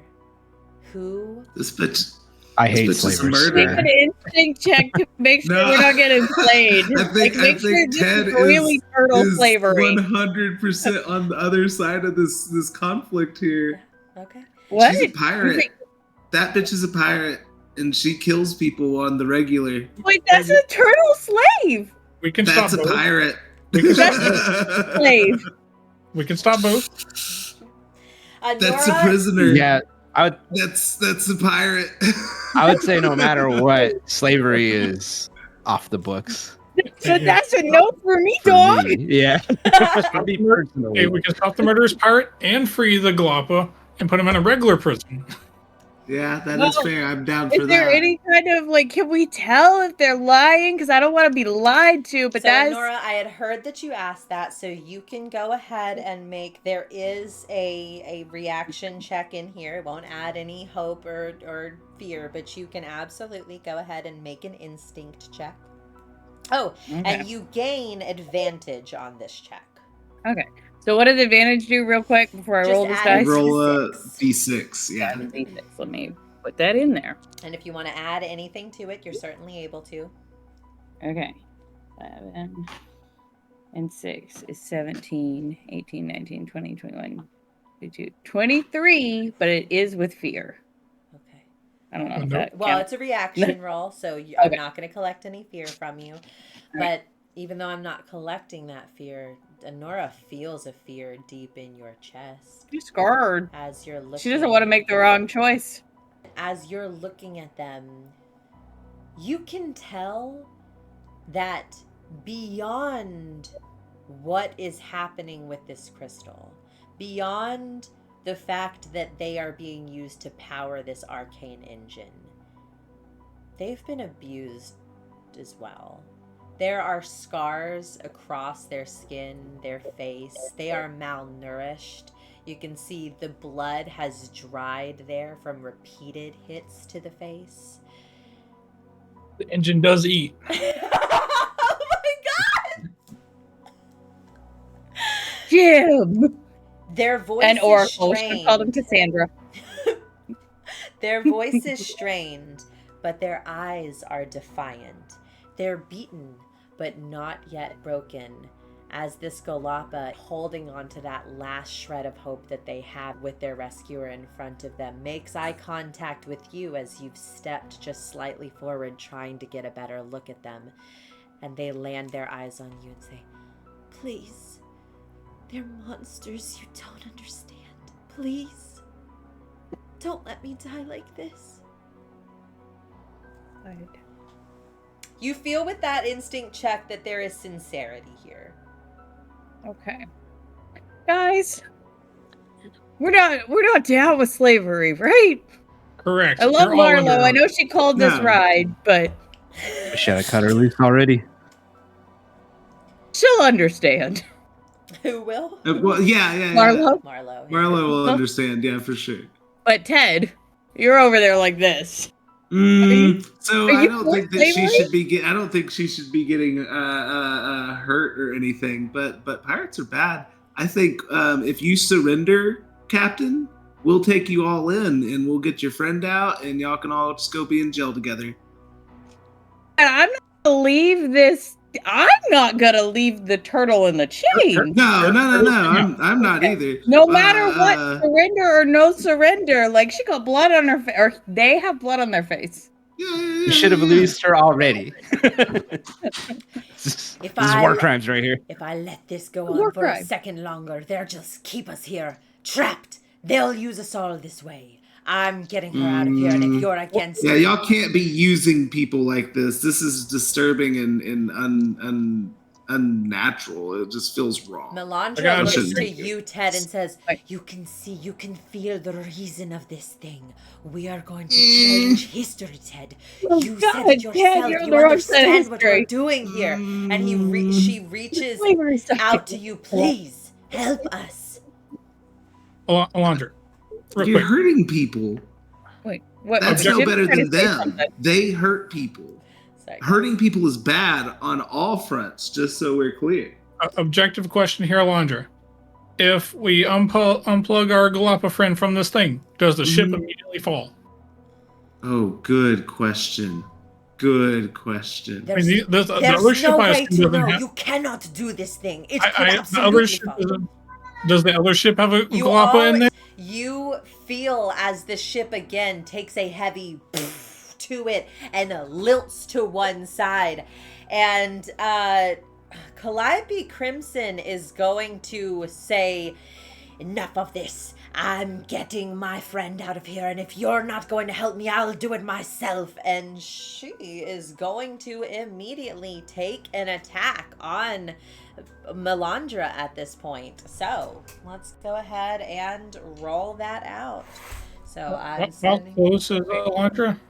y'all Hit are her. all there in that same room together. Very close? Y'all are all within very close range. Absolutely. So, oh, it does not hit though, as Melandra kind of and skirts behind the crystal, the keys jangling at her side. Velocitas guys. says enhanced. I agree with interrogation. Velocitas. Okay. It's bad and Wait, okay, really quickly, whose side are we on? Because I say I- no to slavery. Yes, we get them out. No longer a slave. Arrest everyone. Exactly. That's Just fine. arrest That's- everybody. Well, I mean, if we can, that's fine. But we do have to get this And turtle out, also right? earlier I heard something and I didn't want to interrupt the moment because it was going on. We are not the Firefly floor. We have to be the Firefly 5. There's No, 5. I say Firefly Floor and Bill. Because I think And that's Bill. cute. That's the title. And Bill. Bill. And Bill. Okay, I'm fine with and Bill. I think that's He cute. does kind of deserve to be And his own Steven. special He's entity. everyone's emotional support. The Crystal Gems and Steven and Bill. And Steven and Bill. Incredible. Firefly 4 and Bill. What are Or you the doing? Fire 4 Because and at Bill. this point, I got that Um, mystic tether so, that I Once cast we to tether that bitch. who are What you about tethering? Bill? Just like her for a second. I love it. Melandra? Juice We tethering Melandra? What about Bill and the Can- Firefly 4? Can I just hit both of them with the fireflies? Sure. them? Why are you trying to hurt them? Wait a minute. Hold on. You said sure. Wait a minute. Are we trying to hurt do them? whatever you want. You Are we can trying to kill the restrain Galapa them? if you want. We're not I don't want to hit the We're Galapa. trying to hold them down. Why are we This trying to is hurt them? y'all's adventure. Whatever decision you make here is fine. Do we just want to hold Don't them? you I have can, a tether We're not- ability? I can hold one. I We're not got gonna- one too. I'll hold the other while we make Okay. this call. we can knock some Oh. sense into them. We just don't kill them. Okay. Well, Let's we try don't to know hold how them many real hit quick. points they have. What if we accidentally killed them? They have more than one. Know that. Scientist. I forget. Tricking. We've let the turtle go, Now I right? gotta tell you guys, if y'all don't We gotta make an get in there. action soon, I'm gonna jump in again. My God, we we do got that first. Because Yeah, you gotta remember, have you to- are on a ship under siege. You do not have time for this. I got a turtle screaming Okay. in my ear. Let's resolve that. That sounds Okay, crazy. but to free the turtle, then we have to restrain or hurt Melandra. And we don't Gotta want get to the hurt keys. her, right? I was just thinking order of operations, right? Like get the suffering Yeah. guy out first, Yeah. and then We gotta get the keys to do that. But we can't get to the suffering guy without taking out Melandra, right? Melandra I'm has gonna- dipped Keys? behind the crystal at this point to evade the attack. You can Oh, we're fine certainly then. get there. Now, remember that I'll she get the does. turtle out. She has keys on her hip, but you could also just try to break it, pick it, however. What are you doing, Tank? You're the one that I hear making moves for this, or yeah, okay. I'm gonna go for those keys Okay, and okay. try to free this Galapa. So you're going to try to grab it. I'm going to go ahead and place an action back onto the tracker for this. But yeah, absolutely. Go ahead, and I need to find the I have to find this check. Where is it? That's okay. Go ahead and make a finesse check. There it is. Hee hee. Rachel, for lethal and non-lethal, is it anything can be non-lethal when we choose it, or is it only certain types of weapons like D&D? Everything can trying be to- non-lethal. Yeah. Okay, and okay, this- so this even if we do system- something Yeah. to hurt them, we can always choose not to kill You them. can always question. choose Yeah, not to that- kill. Absolutely, 100%. I got a 18 with hope. Okay. Oh, You want a little extra, or you feeling good on that? I think it should be good. All right. Yeah. Tell me how you grab these keys from Melandra. As you lunge forward at her, she is very scared. She's a timid lady. I'll stiff arm her face and reach in there, grab the keys, and go back to Okay. unlock this turtle. All right. So you're taking another action to unlock? Oh, shit. actually, that Yeah. that could be a Could free it be one? action. Yeah, 100%. Because you have the keys on you. You can just do that as part of this whole action, okay? That's all right.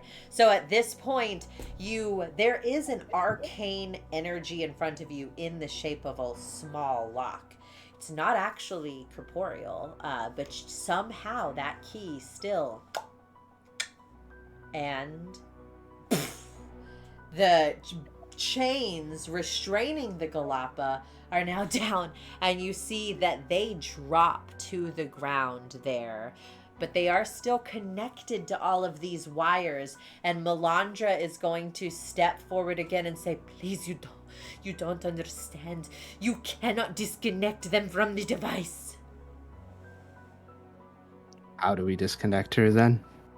You can see that they are all of How these can we not do wires that? and stuff. Yeah. So you Is she stuck like this forever, indefinitely? Is that what she's saying? No. Melandra is begging you not to ruin her life's work, effectively. Not that it can't Not be that done. It can't be done. They're pleading Just with don't you do it, she's to saying. work with her. Yep. We don't care about a fast car, really. Yeah, a regular Yeah. speed car is good if it doesn't involve slavery. So, Yeah. Tank, are you continuing to free this creature then? This Galapa? Yeah. This That's is not enough to another support check this. because again, it's like wires. There are like threads up their nostrils that you're going to have to detach and stuff. But you can do this. Could I come over and heal it first in case it's like nearly dead? Absolutely, sure, yeah. Yeah, I want to move over. I do want to do one thing that it doesn't take an action. I'm just going to spend 3 hope and get another paradise. But then I want to come over and just do my sparing touch action to heal. Okay. All right, absolutely. And just to be clear, that does make a difference on their actual stat block. How much does this heal for them? 2. That is. You see, they're having collapsed down on the ground. They look up, and you see like hope in their eyes. Thank you so much. You got a little buddy. No. All right, and now Tank, you are trying to get them free of this. Yes. What trait were we using? This is going to be. It depends on how you're doing this. How are you getting them free from all of this? Are you just ripping it out? Are you being finesse? Are you thinking hard about it? What is it that you're doing? You know. Gun show. Is there like an agile way to do this? Sure, absolutely. Oh, agile? I would say no. I would say not agility specifically. Then I'll use strength. Okay. All right. Great. Absolutely. So go ahead And then I got check. 20 with fear. Okay. All right. So I'm going to go ahead and take another one of your teeth.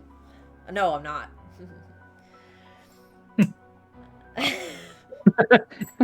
How peculiar. All right, but that is going to be a success with fear. So you are able to, with this, pull everything away and kind of shrieks out. But you see there in that moment that they have been freed from this device. You see the crystal flicker, and then with a lurch, the ship began slow, and you all are in that moment. Melandra screams out, "No!" And at that point, you all hear from behind you, the hallway that y'all have come down, clicking down the steps are the sound of boots. I don't like this. Are the sound I don't of like this. footsteps. And I'm using my fear for this as Commander Kane, his I don't like this. shadow stands there in the doorway, and he steps into the room. What's the meaning of this? What are What's you the doing? meaning of the slave? You can't treat prisoners this way. This is the design. This is how the silver engine works. Then it's a faulty design. Ted. Come on. Oh no. Regardless of what they do, you can't treat people this way. Now I They deserve to be in prison for hurting people. Pirates are pirates. But you can't do this. Ted, it's just like you said though. They're not people. They're pirates. They have This souls. is how coups start. He's gonna When they die, step- they pass on to another place. Not if I had my way about it. Jesus Christ. If I could have my way about it, they'd burn into nothing, Ted. I know you understand me. You're a man of peace. You know what would create the most peace in this world? It's if all these vile thieves, robbers, were eradicated. I'd punch him. You want to step in and punch him? Yeah, I just want to step in and punch You him right in the jaw. absolutely can. Yes, you can. I have a list of everyone who's like, they're not really people. I'm like, okay, you too. Immediately he said, that's not people. I said, Yeah. Are yeah. you trying to hurt him, or are you just trying to fucking get one in? I'll let you just have a regular punch for free. If you want to hurt him, you're going to have to make an action. I guess so. I mean, yeah, we'll try to knock him out. Okay. All right. So, I will let you, because again, Daggerheart, in D&D, my brain went to D&D for a second, and I was like, okay, an unarmed strike. Daggerheart is about the beauty of making a moment. So I'm going to let you use your standard weapon attack 2, but again, this time you're just coming with the rage, the storm of all of this built up anger in you. Go ahead, make your attack. I'm adding a token. Did I use the tickets to the gun show one for this guy? You 100% can. For Yeah. sure. This is what that shit is made for.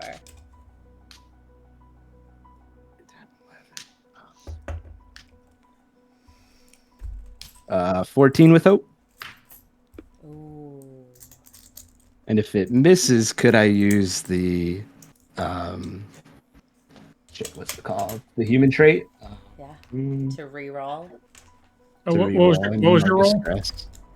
14. 14 with hope. Oh, just saw the 3 on there. Do it. Do it. Okay. All right. Marking that off. Just the rage filling your chest. You swing and you have gone so blood red that you almost miss your target.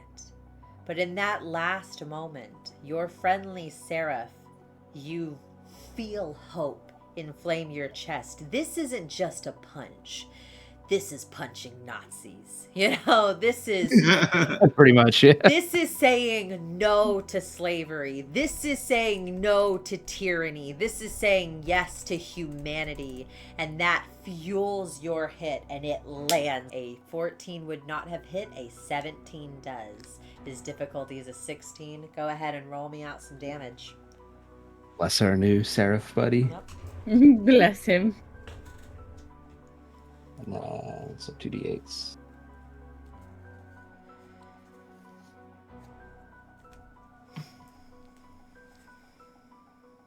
And then just to try out like the new warrior feature, I'm gonna spend 3 hope and re-roll the damage dice. Let's go. Yes. I rolled 2 ones. I was like, that's super unthematic. Maybe he's just got rock hard abs. He's a tough guy because I got rock hard abs, buns and thighs, you say. hit him for 14. 14 points of damage. Okay, now you see that his coat actually blares a red, and it seems to take some of the blow back from it, knocking it down by 3. So it is still going to be 11 points of damage. But that is underneath his major. So he's going to just mark 1 hit point. And at this point, I'm going to, that was an excellent action, but I'm using a fear. And I'm going to use Ted's. This was his friend. Oh. Ted's fear, because I'm His jumping slaver in. friend. I'm jumping in here at this moment as he kind of, with the blow, and you see that he kind of reaches up and touches and sees the blood on his lip. He looks back at your group. Well, you know, I thought your group would understand. Well, as I said before, I'm a man of destiny. And he smiles that shitty little smile.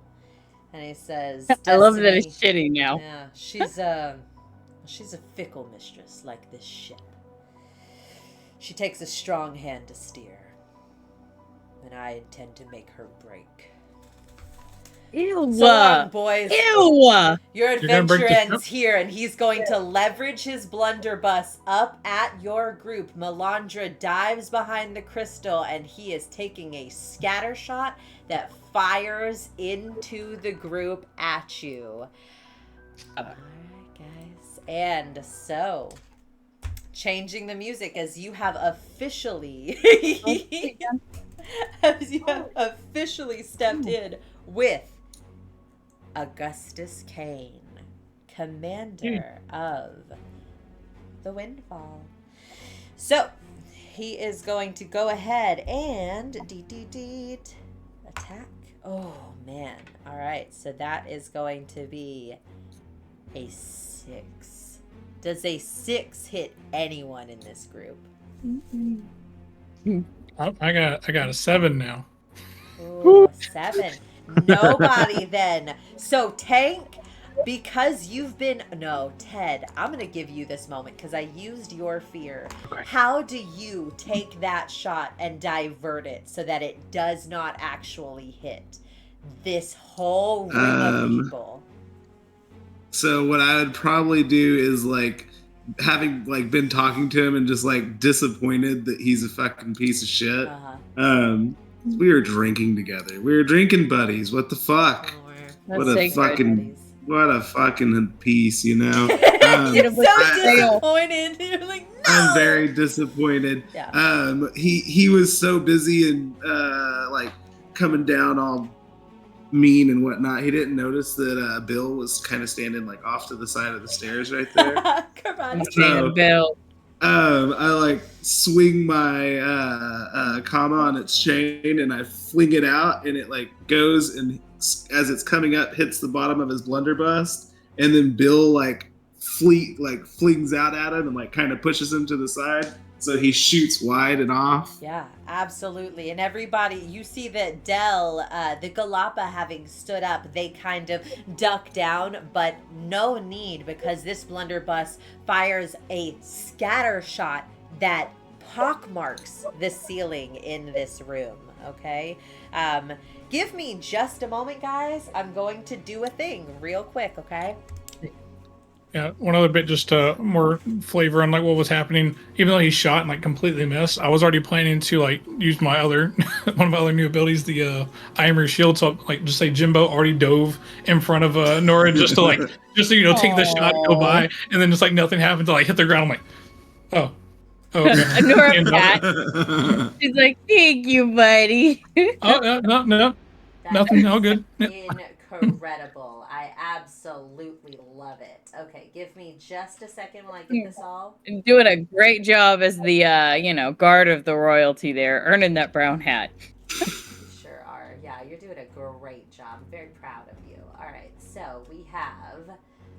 it's very disappointing because Ted is a very lawful guy. So Ted's like, pirates are bad. They don't... You know, they're what's people. The worst? They're definitely people, but like, buddy, old pal, it's slavery. If you want and then to he's look like, at the they're stream, not people. It's like, when they die, they might go to hell. When I was like, preparing that speech, you guys, or I they was like, might be what would really piss you guys off, you know?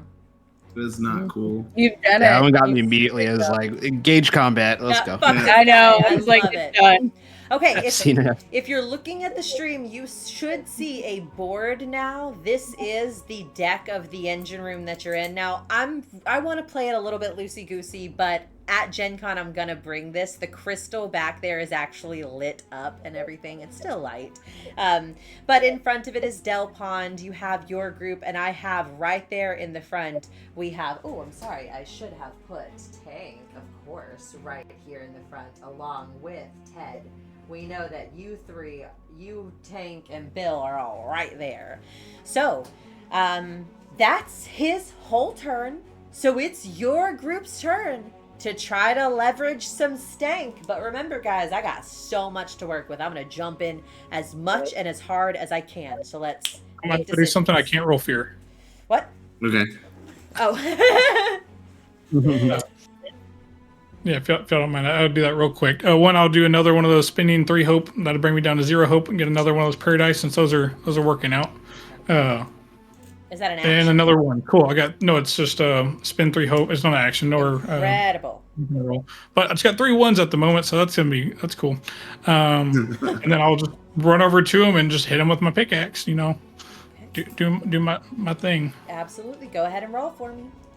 Cool. I'm going to. So that is a 10 plus 3, 13 to hit, which I believe you said misses. Cool. I think I only had one of those. Yep. So yeah, that misses, but it's with hope. Okay. Okay. Great. With hope. That was an action, though. Yes. Yes, that was an action. Okay. I'm spending a fear, and I'm jumping in, and I'm gonna do this a lot, guys. So fear is getting spent, and in this, I have Michel's ready to kill somebody. I have She's a, like, let's yeah, fuck him up. listen, guys, y'all are on my ship. Like, so. Like, I'm doing this. In this, I'm the captain y'all of this had a ship. short rest, you know? The pirates didn't do anything to you. It's time. He's going to say, men, they're in here. And you are going to all hear as 4 oh, wait, I'm so sorry. It is 1d4 plus. Belay that.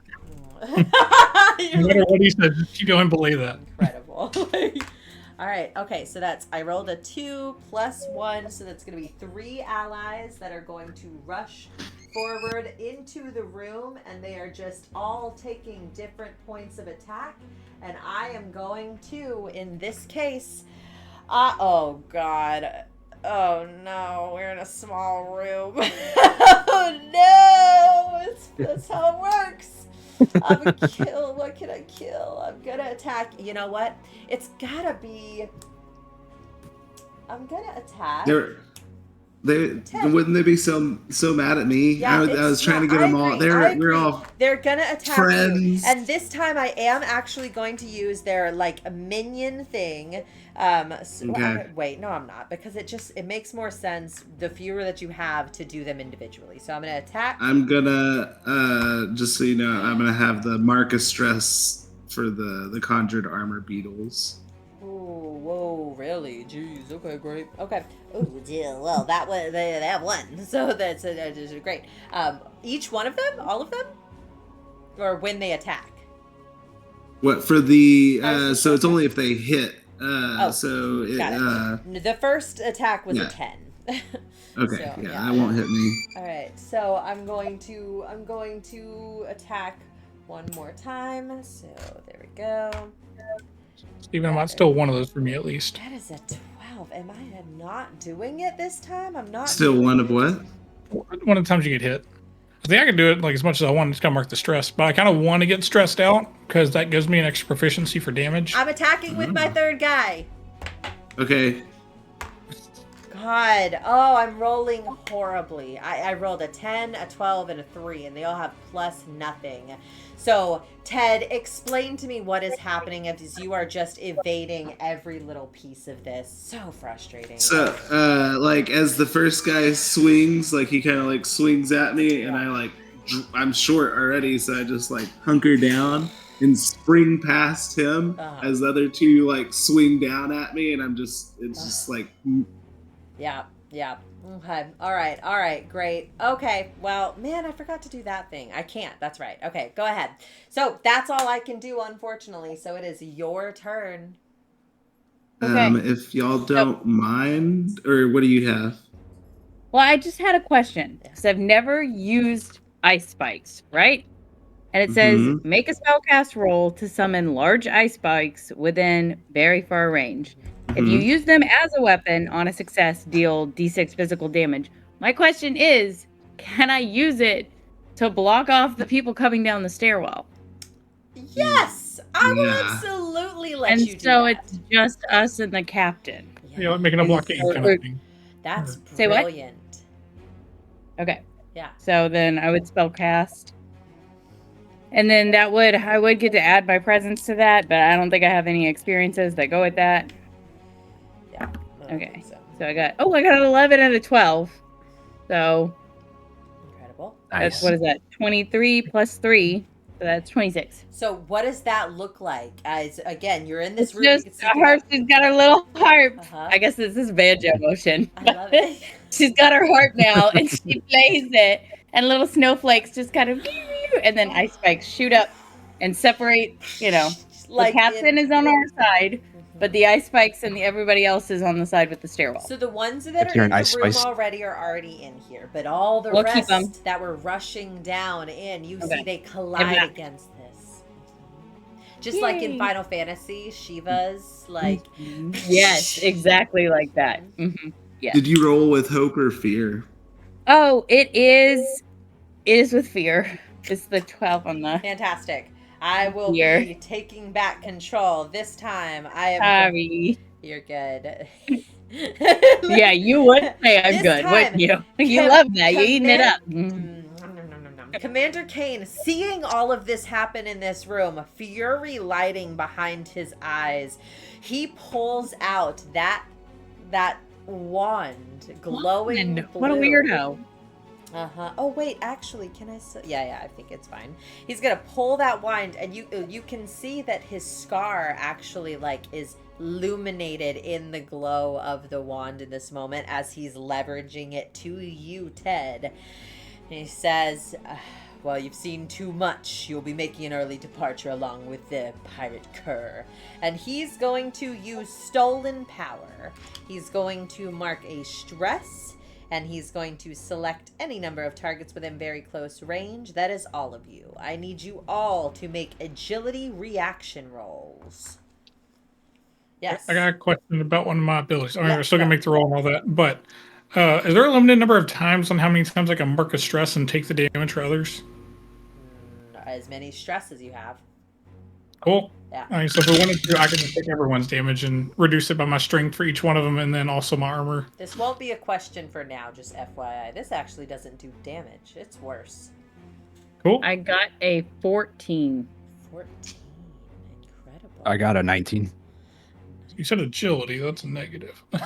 Yeah, mine's a +0. The difficulty is a yeah, 16. So Oh, no. Kayla has failed. I got Steven's good. 18.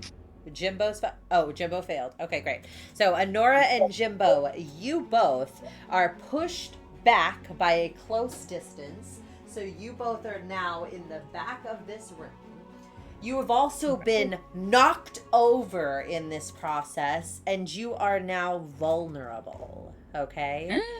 And as part of this, he's going to say, "Men, take them." And I'm going to go ahead and use these two Belay that. Belay that. 2. Then converge on... I just think it makes good sense to attack Gimbo in this moment, given that he is the one who is afraid of dying in the air. Like dying at sea, but dying in the air. So, they're vulnerable, which means yes. Okay. Whew. Thank God. Thank God. Okay. So finally, Jesus. Okay, that is going to be a 17 to hit. That has to pass, right? Thank God. Okay. We got a 7. All right, so that's going to be 15 points of damage. It's not incredible, but it is 15 points of damage to you. Cool. I'll use 1 armor slot and bring that to minor. Okay, great. All right, fantastic. All right, turn is going to return back to you guys. Roll me fears. So Ted's trying to get in there. That I'm gonna get a firefly off. I'm gonna try to kill some peeps. Let's go. Go unconscious. I mean, everyone. Yeah, no, yeah. I guess unconscious. For you. Anyone within close range, which should be everybody, right? Everyone's in close range, yeah. Enemies. All right, this guy has to go. You get to Then I'm choose, gonna right? use my rally dice. Oh, God, I'm rolling horribly tonight. You dice just want them to get away scot-free? Scot free. That was a 4 for Augustus Kane. All right, let's roll for the other guys. Come on, baby. You never fail me. Natural 20. Doesn't matter. It's just going to be a success. But it's still, at least all of my dudes are fine. Okay. All of your Kane, dudes are fine. Augustus failed, but the Navy soldiers are fine, or they'll do whatever the bad thing is. What is the results of the fireflies? It was a 16 to hit. Yes, No, absolutely. no roll. I don't even roll? No, that's why I was so confused with what was happening. Okay. The fireflies make a spellcast roll against 16 any hits close all range. of them. Oh wait, does that hit the captain? I was gonna say I thought it was 17. I'm gonna say because I can add 1 to it. It hits all of them. Okay. Okay. All right. And then it's Natural going to be 20. 2d8 plus 3. That's 11 points of fire damage. 11 points of fire damage. Okay, so... And that was with hope. I did roll with hope. Okay, great. So keep your hope. And 11 points of fire damage is still minor, so that's going to mark that for him. And then we're going... Oh, wait, 11 minus 3 is still minor. It doesn't matter. His coat continues to absorb some of this blow. But 11 is going to kill 2 of the soldiers. So 2 of them, those fireflies, again, just burn them up. Fire happens a lot in Daggerheart, I'm noticing. Okay. Yeah. All right. With hope, huh? I'm going to... I have to... No, I really don't have enough. So... Oh, but I didn't mark y'all's 1 that happened. Okay. Your player turn continues.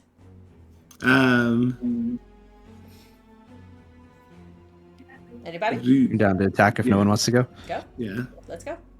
For sure. What are you doing? I'll attack the boss man. Fantastic. So you're going to Augustus Kane. Perfect. That is a 20, 21, 20. 22 with hope.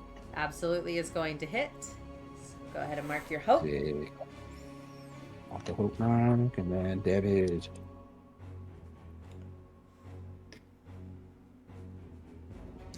Damn, that's like twice in a row I got 2 once. So that's 2 plus 9, so 9, 10, 11. Okay, 11. All right, minus the 3 as his coat absorbs a little bit. That is in his minor again, but he is just taking blows left and right as you are swiping across him with your longsword, right? What are you doing? How are you attacking him? Oh, that's like that. Blunderbuss? Blunderbuss. I gotta roll the d20. Let's get another one. Okay, we're okay. All right, no problem. So it's Blunderbuss versus Blunderbuss in this moment. Okay, great. So it's still your turn. That's another hope that was rolled. So go ahead. Can I punch him? I want to punch him.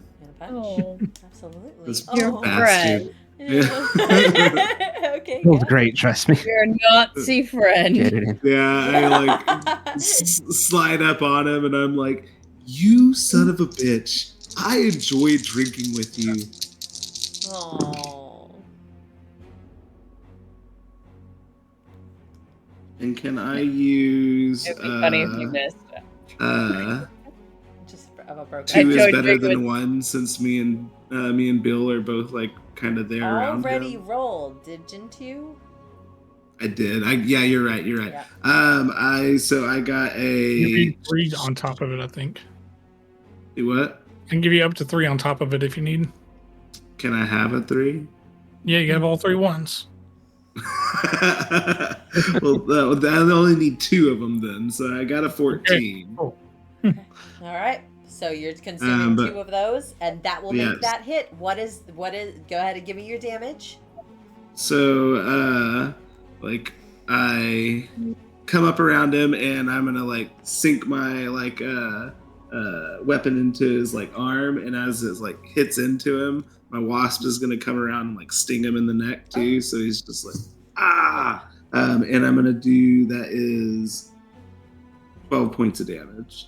Oh, okay, but the coat absorbs some of it. He is just taking 1 piece of health each time. Y'all are just cranking down this damage as he's getting shot at and punched, etc., etc. All right, great. I'm going to use man, I would really love it if y'all would do something roll a fear. I rolled fear with that. Excellent. Okay, great. Then yeah, I don't have welcome. to spend my fear. Thank you. Okay, great. Fantastic. So I'm going to use that to jump in, and at this point, he's going to push you off of him for a second and say, "Don't be an idiot. I drink with everyone." And he's going to aim his blunderbuss at the crowd again and into the crowd. I drink with anyone. Mm-hmm, yeah. And he's What a slag. Now, yeah. So, Gimbo and Anura, you are both vulnerable at this point, but the rest of you, it is an 18 to hit for you two. Mm-hmm. And Okay. you just add a d6 to it. I think it's still going to hit both of us. Add a d6 to it? Yeah, well, it's different for GMs. Yeah, and that's going to be higher. That's a 20 to hit for my vulnerables. Okay, great. So that becomes, thank goodness. If everyone's cool with it, I'll take all of these. What do you mean? I mean, I can probably. I would take like to mine spend. out. I want to get as much stress as I can. Okay. All right. It helps you. Yeah, because otherwise I'm pretty healthy. Gene Screen says, I don't think we've ever seen Tedeos so emotionally driven.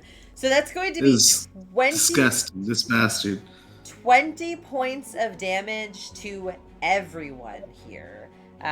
So... Good luck, math. Oh, that's incredible. I didn't know it worked like that. I have no idea. Okay, so not only... That was great. So I had to spend one action token, but for every target that I hit, I get to add an action token. 1, 2, 3, 4, 5, 6, because I also hit Calliope and Del Pond.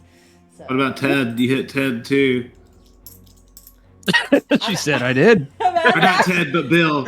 Bill, I meant Bill. I'm out of action tokens, you guys. I got to throw a little Faerie hair clip on here. Excellent. Sure, what about the homework? So good. All right. Thank goodness.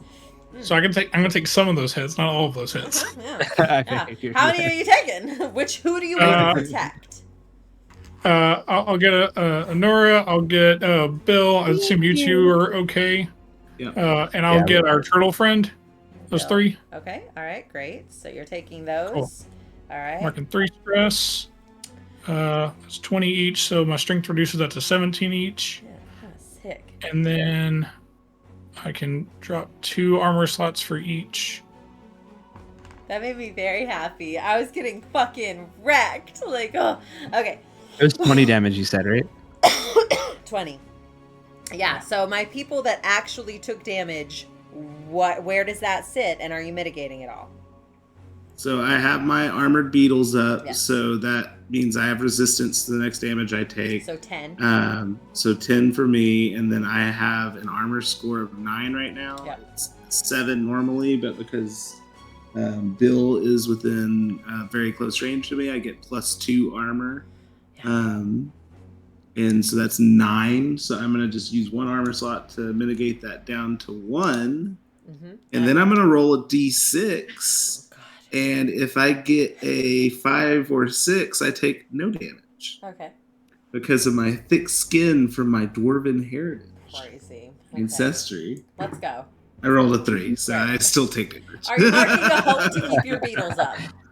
I am using my final hope to keep my beetles up. Fantastic.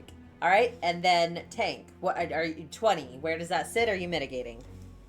20, I'm using 1 armor slot to mitigate by 4, and then I take 2 health points. Amazing. Okay, great. And then Gimbo, what does that look like for you? Okay, so I'd use all of my armor slots. Whoa. And I'd also use that same Dwarven thick skin ability. That only helped one of the times. So I only took 4 health out of all of that. So I'm now at 5 out of 7 health. 5 left? No, 5 used of 5 marked And out. no armor? Yeah. And I want to be more stressed out, but I'm just not. It's pretty chill, guy. Okay. Well, Okay. So I have a lot of action tokens left. Okay. Jim, if you die, I swear to God. I don't. Oh, I'm fine. You only have one other Survive. person to attack with. I right? got health Back his potions. brother Terrence. Yeah, and you're one of the vulnerable things on the ground. I only have 1 dude left, that's true. But he is going to, seeing you on the ground, he is going to run to you. I'm going to That's the move. spend my little action token, and I he is feel like the idea. It's like, assuming we're all very close, I had to mark a stress to stand in the way of all these different people, so I'm like sliding around the room. I'm going Hey, to go a ahead guy's running to... Uh-huh. Yep. Oh, sorry. Go I didn't mean ahead. to cut you off. But a guy is running to go attack. Warrior. Was that the guy that was next to me? Yeah. Yeah, because I know Do it. opportunity I know what you're attack doing. that. Opportunity attack. Let's go. You could do it. Get that Can't let him hit my boy motherfucker. for free. Yeah. Get that motherfucker. And since he's so hurt, I'm gonna use an experience if that's okay. Yeah, that's Courage of fine. the weak. Is that okay? It's beautiful. Yes, of course. That's great. Incredible. My bloodlust. Jesus, my bloodlust. If you're gonna take all of that stuff to save your friends, I'm gonna try to kill you. Does a 13 hit? A 13 hit. I'll make it a 14. I don't know what it's going to be. It hits. Oh, gosh. Let's Yes. go. All right. Yep, absolutely. So, what are you doing? Are you preventing him from moving? Are you hitting him? What are you doing? Because there are I'm gonna options. prevent him from Okay. moving. I think since he's Okay, great. pretty. Fantastic. All right. So, he can't move. Can he what is his attack? Melee. Ah! Sucks. All right, well, he's gonna swing a tank. He doesn't care about swinging a tank, but he's gonna do it anyway. I was gonna roll my loud metal die for that because I thought I was very close to killing, but instead I'm gonna roll my cloud die, I think. Get away from him. That is a 12. Does 12 beat your evasion? No, I'm 14. Okay. Well, geez. Okay. Well, that is all I can do. So go ahead, my players. If you guys are cool So- with it, I would like to use the troubadour. I don't have to roll anything. It is an action. Play a relaxing song so me and any close allies heal 1 hit point. Not a lot. Just to get a little heart What a to try play. to light the mood. Incredible. Incredible. Everybody get a hit point back. I'm worried about our dwarf friend over there. Yeah, I'm he's- okay. I just been shot 7 times. Beautiful. So everybody's restored their health. Is that all allies?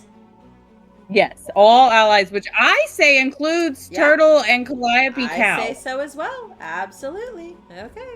Okay, great. Those are pirates. All right, but I'm spending fear. I'm spending a fear to jump in. This is Tank Sphere. I Okay. know. And he is going to. Wow, he's going to. Man! I have to try to attack Gimbo. The best thing to do really is still the blunderbuss. But I feel like it's a little cheesy to do it again. No, I have to do it again. Okay. So, I'm using the I'm doing the blunderbuss, so against all targets within a very close range. Now, Anura has acted, so you are no longer vulnerable as you stood to your feet as part of that. But Gimbo, you have not acted, so you are still vulnerable at this point. Does it count? Is him acting when he took all that damage for us? 'Cause he It was wasn't up an action or there. anything, but it does say I Clearly, like it's stand not in the an way. action. Yeah. So we're going to, at this point, I'm going to use my heavy die. Oh no, she got a good one. I got You the- see her I cute got little the natural face? 20. She's so excited. Oh. Natural 20. R.I.P. everybody. Okay, Yeah. make an attack How against. does your rally? Huh? What all does your rally die do again? No. Once per session, as your party prepares. Okay, hold on.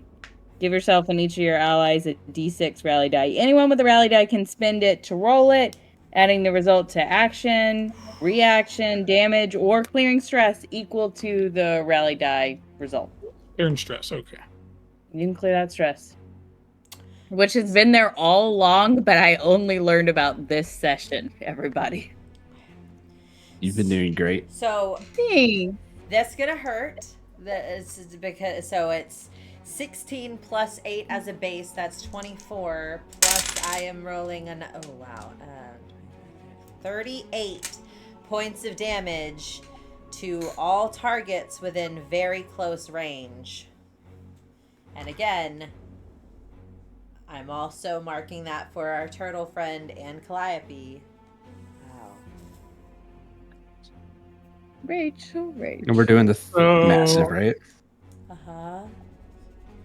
I actually had intended to talk about turning off Massive prior to this combat because I think that we're getting too much work out of it. If y'all agree, then I will allow you all to not take Massive because I think that it's too much, honestly, to get the true experience of Daggerheart. So I would say don't take Massive unless y'all really want to. I just feel bad because we didn't talk about it before, so it feels like cheating to be in the moment and be like, hey. I don't know. What do y'all think? To be fair, our reasoning before was because I was doing rogue stuff and I was doing a lot of damage. Seems to line up with the intention then. Rogue's not involved anymore, so massive damage is turned off. I think it's gonna be a hard fight either way, you know? Yeah, pulling up my death move. I hadn't Oh It's- my god, Jim, please do not die. I used 4 armor slots to reduce it down to minor damage, and then I'm gonna roll a d6 to see if I get a 5 or a 6 to get no damage. Okay. I got a 6. Great. No, okay. Fantastic. And so, Gimbo, in this moment, you're dropping. Is that right? That is correct. Oh my god, guys. Ooh, okay. Jesus.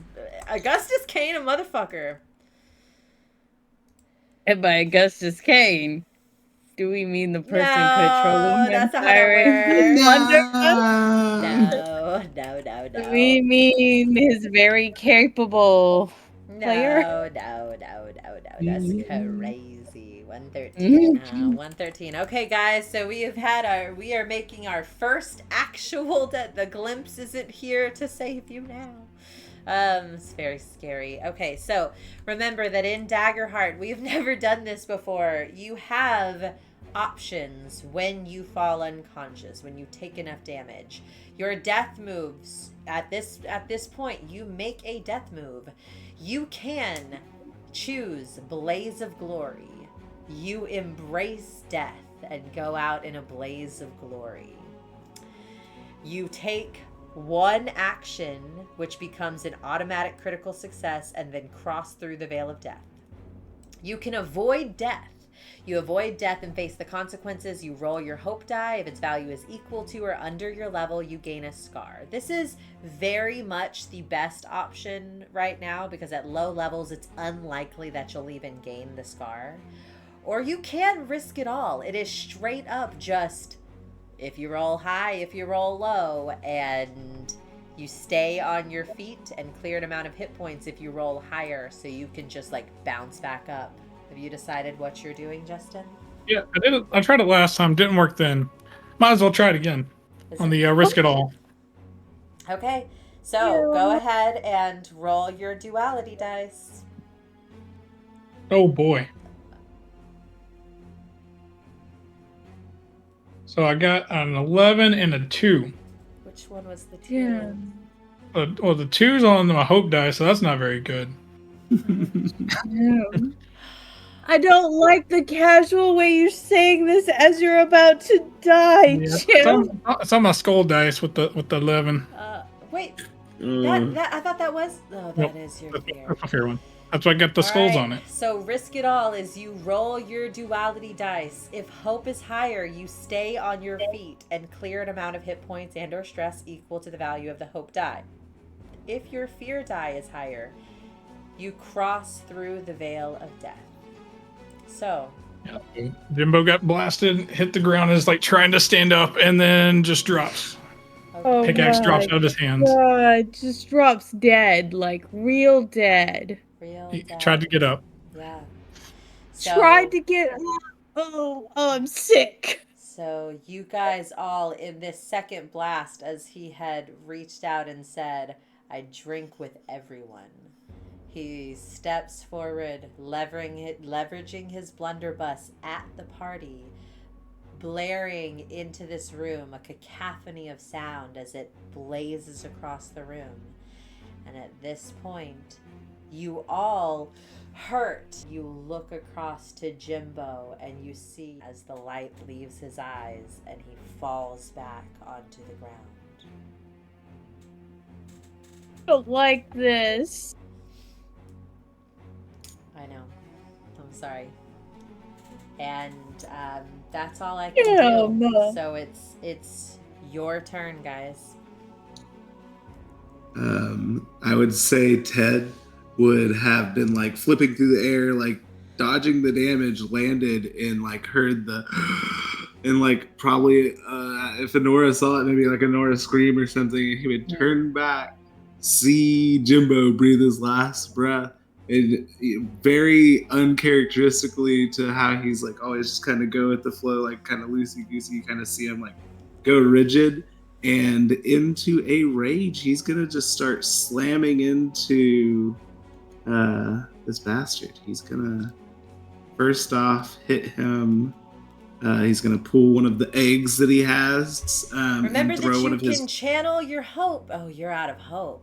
I'm out of hope right now. Remember that if anybody has Can I hope, use- double attacks. Anybody doing tag team rolls? I was just gonna say if I could use my Call of the Brave real quick. It's not an action or anything. Yeah, go ahead. Cool. That one is once before long rest. You could do something incredibly dangerous or face off against a foe who clearly outmatches you. You clear 2 stress. You gain 2 hope. And I'm gonna take my boy Gimbo's poncho and put it on tank for the remainder of the battle at least. You strip his body in the middle of the battle. I can't even see straight through my Symbol of his So, bravery. yeah, in this He took a lot of hits for us. You guys, Anura, are you crying? Are you screaming? Obviously, how is she not? On the ground, and you see that like Tank rushes, the forever warrior that he is, to check on his friend, see if he can mitigate any damage. You see that Ted flies into a rage, swinging at Augustus Kane, who looks surprised, and then you, Tank, kind of lifting the poncho up, placing it over your shoulders and turning back, venom in your face. What do y'all want to do? Is it just a straight attack, or y'all doing anything? Just You wanna do for a combo? flavor. If No, someone's got hope, I can do a combo. But yeah, go ahead, Anora. What were you gonna do? Oh, Flavor. For flavor, she's gonna take his hat and she's gonna put it on his chest, and then she's gonna take his hands and put it over the hat on his chest. So when you pull off the hat, though, you do notice a couple horns back there now. What? Yeah, I hadn't taken it off the whole time. Yeah. So I'm hearing we have a tag team roll happening. Is that right? Okay. Yeah. We could do it. Yeah. I got 5 hope. Yeah. And It let me on- see it real only quick takes with the 3. new update. Okay. Yeah, I guess it's only 3, right? Yep. All right. So each of you roll your attacks, and then call out what your rolls are, number, and whether it's with hope or fear. What a way to end the open beta, guys. I don't like this. I don't like it You either. rolled It's the beginning. hard. I got an 11 with hope. I got a 19 with hope. Okay. Nice. Good roll. Good So roll. we're taking that 19 with hope. So go ahead and mark your hope, Stephen, on your character sheet, and a 19 is going to hit. So both of you get to roll your damage. F in chat.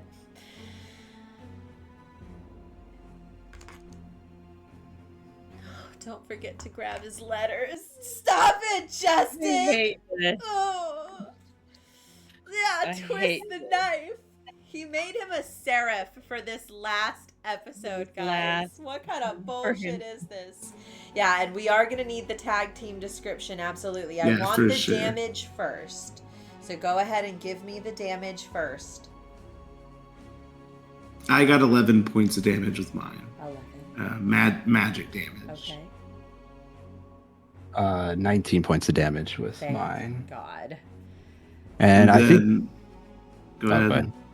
35 in total, right? Because it's your max No, that's for criticals. What was criticals. yeah. Not for. Okay, got you. So 19. Yeah. 19? Okay. Yeah. So that's 30 points of damage.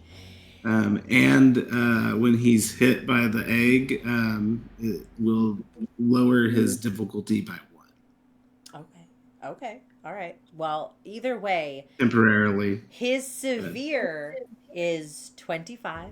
With that lower by 1, it's a 24.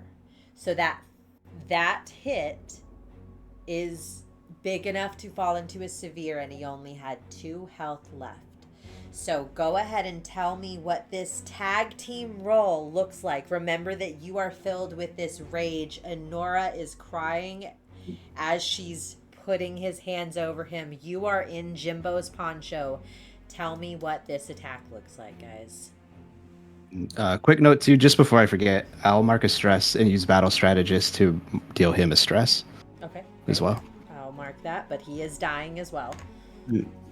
I'll let you tell your part first if you want, Tank, and then I'll follow up. So Stress him out before he dies. Yeah, I Give want us him to something feel it. heroic, guys. Give us something heroic. Yeah, I'll say that as he marks that stress, it's because as he looks up, kind of grinning, as he sees Gimbo fall to the ground, he sees the rage in both of your eyes as Ted, remember, was coming in just blazing. Tank looks up, fury in his eyes, and you also move to strike. And fear actually dawns in his eyes. Tell me what this looks like, guys.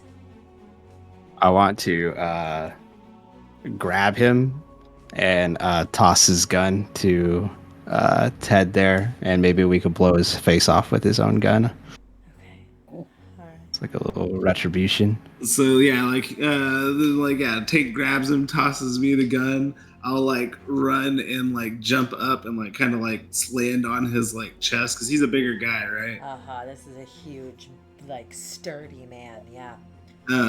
Jump and like land on his chest and just like put the gun like point blank to his face and say, "Drink with anyone, not anymore." And I'll just pull the trigger and just like blast away his lower part of his head, so the top part of his head sails off.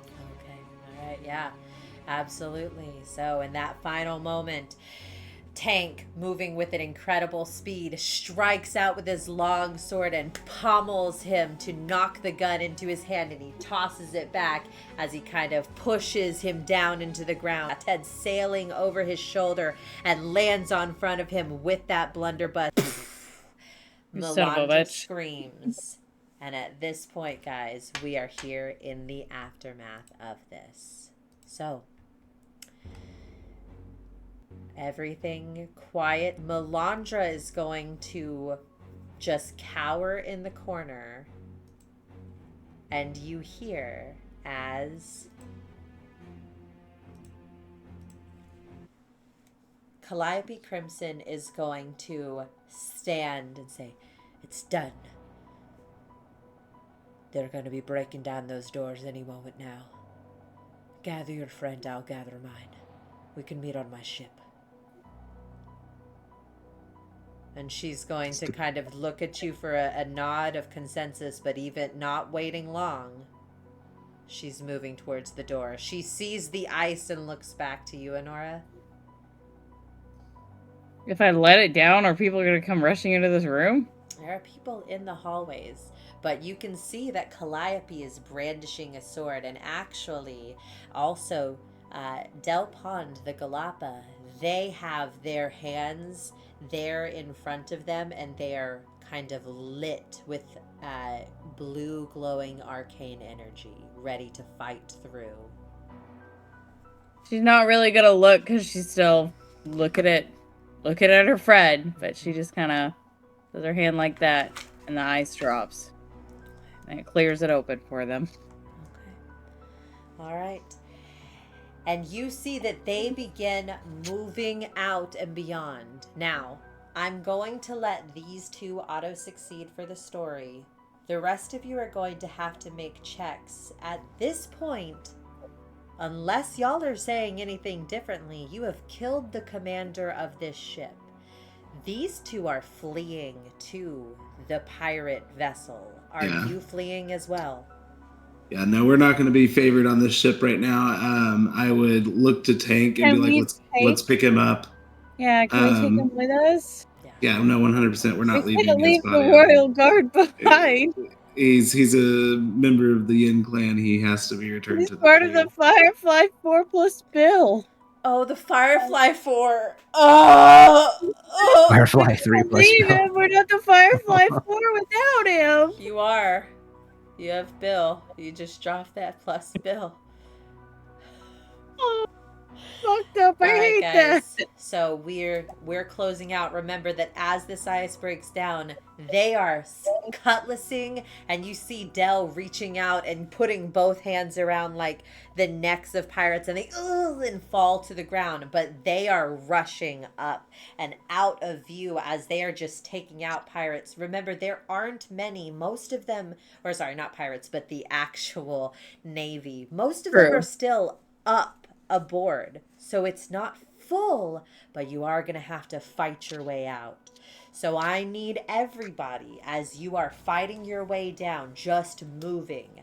I need everybody to make agility rolls.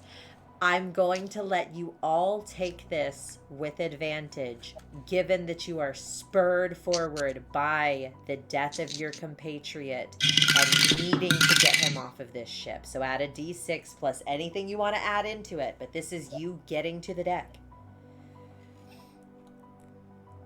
I'll use my experience. Well, I guess I didn't say it before I rolled. That's fine. It's okay. No, I had a good roll without it. Okay. I just was going to use it anyway. Yeah. 17. All right. You're okay. I used slippery, Okay. and I did. Perfect. Yeah. Yeah, but it's 16. That's exactly what you need. Oh, thank God. 22. Okay. All right. So you guys moving in the wake of Captain Calliope and Delpond the Galapa, there's not much left to you, but every once in a while you see a soldier, but y'all are able to fight your way through, even still carrying Gimbo. You make your way onto the deck, and you see again that just battlefield of pirates up here, lit in the night by a glow of that much dimmer blue crystal and the red of fire attacks and gunshots. As you hear the alarm starts to blare again, likely Melandra having now signaled to the crew that someone is escaping, you all come out onto that main deck and look back at the ship, where some of the pirates you can hear screaming from the ship begin to pull grappling hooks back. You all race up that stairwell, and from here on the back of this airship you can make a final jump across And throw the dwarf. Throw the Toss the dwarf. Toss the dwarf. You can hold him. I'll let you hold him in My God, don't I'll let you have this because how dare you say it? I'll let you all. This is not a difficult leap to make, but add me some final cinema of this moment. How are you jumping onto this pirate vessel? I guess because you can fly, right, Tank? Yeah, So, I was thinking of. As we're like coming through, if you're like flying, I guess Ted like helping you carry Jimbo as well. He'd grab like one of the ropes and kind of like swing with you as you were flying to like get across. And then Bill would come running behind and soar from one boat to the other. For Bill, though, because Anura's a frog, so jumping's not that hard. But I know that Bill is our emotional support rooster. Can she grab him and hug him while he jumps? Yeah, 100. Like you can hug and he'll fly you on his back. Figure it out. And you guys, you would notice that Bill is very cry Bill right now. His one of his best buds just died. And you see I don't like that. I know, baby, I know. You see in this last moment as that final grappling hook pulls away, you see there that ship moving away, and you can hear the pirates erupting in cheers as they see their captain. You all landing there on the deck of a pirate vessel. But you can barely take that in yourselves because, of course, you're holding the body of your friend. The pirates having gotten back theirs, but at the cost and balance of your own. I'm going to turn off the music for this last piece so that we all sit here in this moment together. As the last of the pirates retreat to the Crimson Cloud, the pirates remove the grapplers and pull the ship away while you fend off the few soldiers daring enough to try to pursue. With Dell freed from the Silver Engine, the Windfall has no chance of catching the pirates, and the Navy's ship soon disappears beyond the horizon. When the Navy ship fades from view, Dell drops to the deck exhausted. The pirates all rally around you, thumping you on the shoulders and backs and consoling you at the loss of your friend, each one of them taking moments to bow their heads in respect for what you've lost. They do invite you, though, to take your rest with them as they see to the damage from the battle. Dell, at one point resting nearby to you, addresses your group saying, "I'm so sorry for your friend. Thank you for saving me. I don't know how much longer I could have survived there." A short while later, Calliope finds your group as well, and thanks you again, and promises to deliver you to whatever destination you need. As twilight fades to night, the crimson cloud arcs through the sky, their navigator and first mate returned. You've made an ally of pirates, but you have found yourselves an enemy of at least part of the Royal Navy of the city of Cerulean. Is there anything that you guys would like to do here as we close out our last session of open beta? I'll take the poncho and put as like a little blanket over my fallen homie and take a big swig for him. I just want to get him on the ground. He's scared of heights. I don't want him to be up here anymore. Yeah, Bill and Ted would be not far from him at any given point. One or the other would always be like at his side. This is gross. I hate this, Jim. Yeah. He's so smiley about He's it. been quiet but grinning Smug over there in his little bastard. screen in the corner. I know, fucking Justin loves this. Right now, so sad. making a new character. Oh, we gotta get his letters. Somebody said that in there. You His have letters are him. His important. letters are on him. Yeah, we have him. Oh God, we have him, but not for long because he's dead. Yeah. So, guys, sailing off, and remember, it is well and truly night at this point. You're all passing over, unable to sleep. Terrain that looks completely different from what you're used to. You're in an area that probably none of you have ventured to before, as you begin to see some mountain ranges off far in the distance, the twinkling lights overhead.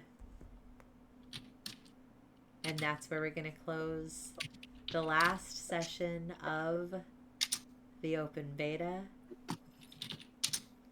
Thank you, guys. Well, that was something. Justin, how dare you? You took so much damage on That purpose. wasn't my goal. Started a new class, dude. It wasn't my goal to die. What was your goal? Gene screws that damn voice. I was planning to use that ability or those abilities to help me get the stress up. I wasn't expecting 20 plus damage from all of those shots to all of those people. The little guys can miss all their attacks. You could have been like, "Oh, I almost got there, but whoa, I did not." I was also really hoping the dwarf ability to roll the 6 when I reduced it to the minimum. Because like literally before the game started, I was rolling like literally every roll was a 5 or a 6, like 8 in a row. I'm like, this is working pretty well on this die. And so like if I would have passed all of like say all of those, I would have only taken 2 damage for 4 people. That would have been 80 points of damage reduced to 2 health. Yeah. God, that's beautiful. That would have been super good. MC Cat, first I had to deal with my party's warrior rolling with fear. Now Gimbo, not cool, man, not cool. Okay, y'all got his letters. Y'all can go do his thing. That was tough. Anura is disillusioned. She thought that brown hat maybe meant he was a god, but now she knows it's not true. Losing my religion. Yeah, it's over now. God, that So was sad, guys. He was a billy goat. He was. Oh my God, Jimbo. Ridge Bros, now the Ridge Bro. The ridge, no. Rich, oh no. Oh man. The Firefly floor for the audacity of this for him to die. Just It wild. is Wait for us to name. unnecessary. This whole campaign has felt like little poetic moment after poetic moment. Having Gimbo not only here on an airship where his fear was, we started this 2-episode little piece with just one fear, which was Jimbo's, and I'm all out of fear now. Yeah, I forgot. Like right after that happened, I could have used 2 stress to flip that to a hope. I just forgot because I was still getting used to this What? character. Yeah, I mean that's the Ferris their ability. Anytime I roll with fear, I can just spin 2 hope or spin 2 stress. Does that work on a death move? No, sorry. I thought you were referring to the fear at the beginning. Oh, the fear at the beginning. Yeah. Because like the first fear roll was me, I believe, where I could have made it a hope. I thought you were saying I was ready to be like, okay, I well, was Jimbo looking just at pops up here I on the was deck. looking at that. Yeah, I was looking at that, but it was just like that would just make the Inferis like invincible unless they're stressed out. Well, it's only Which- once, right, per session or something? No, that's every time. Yeah, you can do it anytime you roll fear. I don't. Anytime think I roll fear, I but can spin 2 stress. also, I just kept he rolling with had hope. his death move like at the very beginning in the Sablewood, which is also like the playtest, and he was on borrowed time until the next I one. think so too. And then it caught up to him, and it's all poetic, but I hate it, and it's horrible. disgusting. It hurt.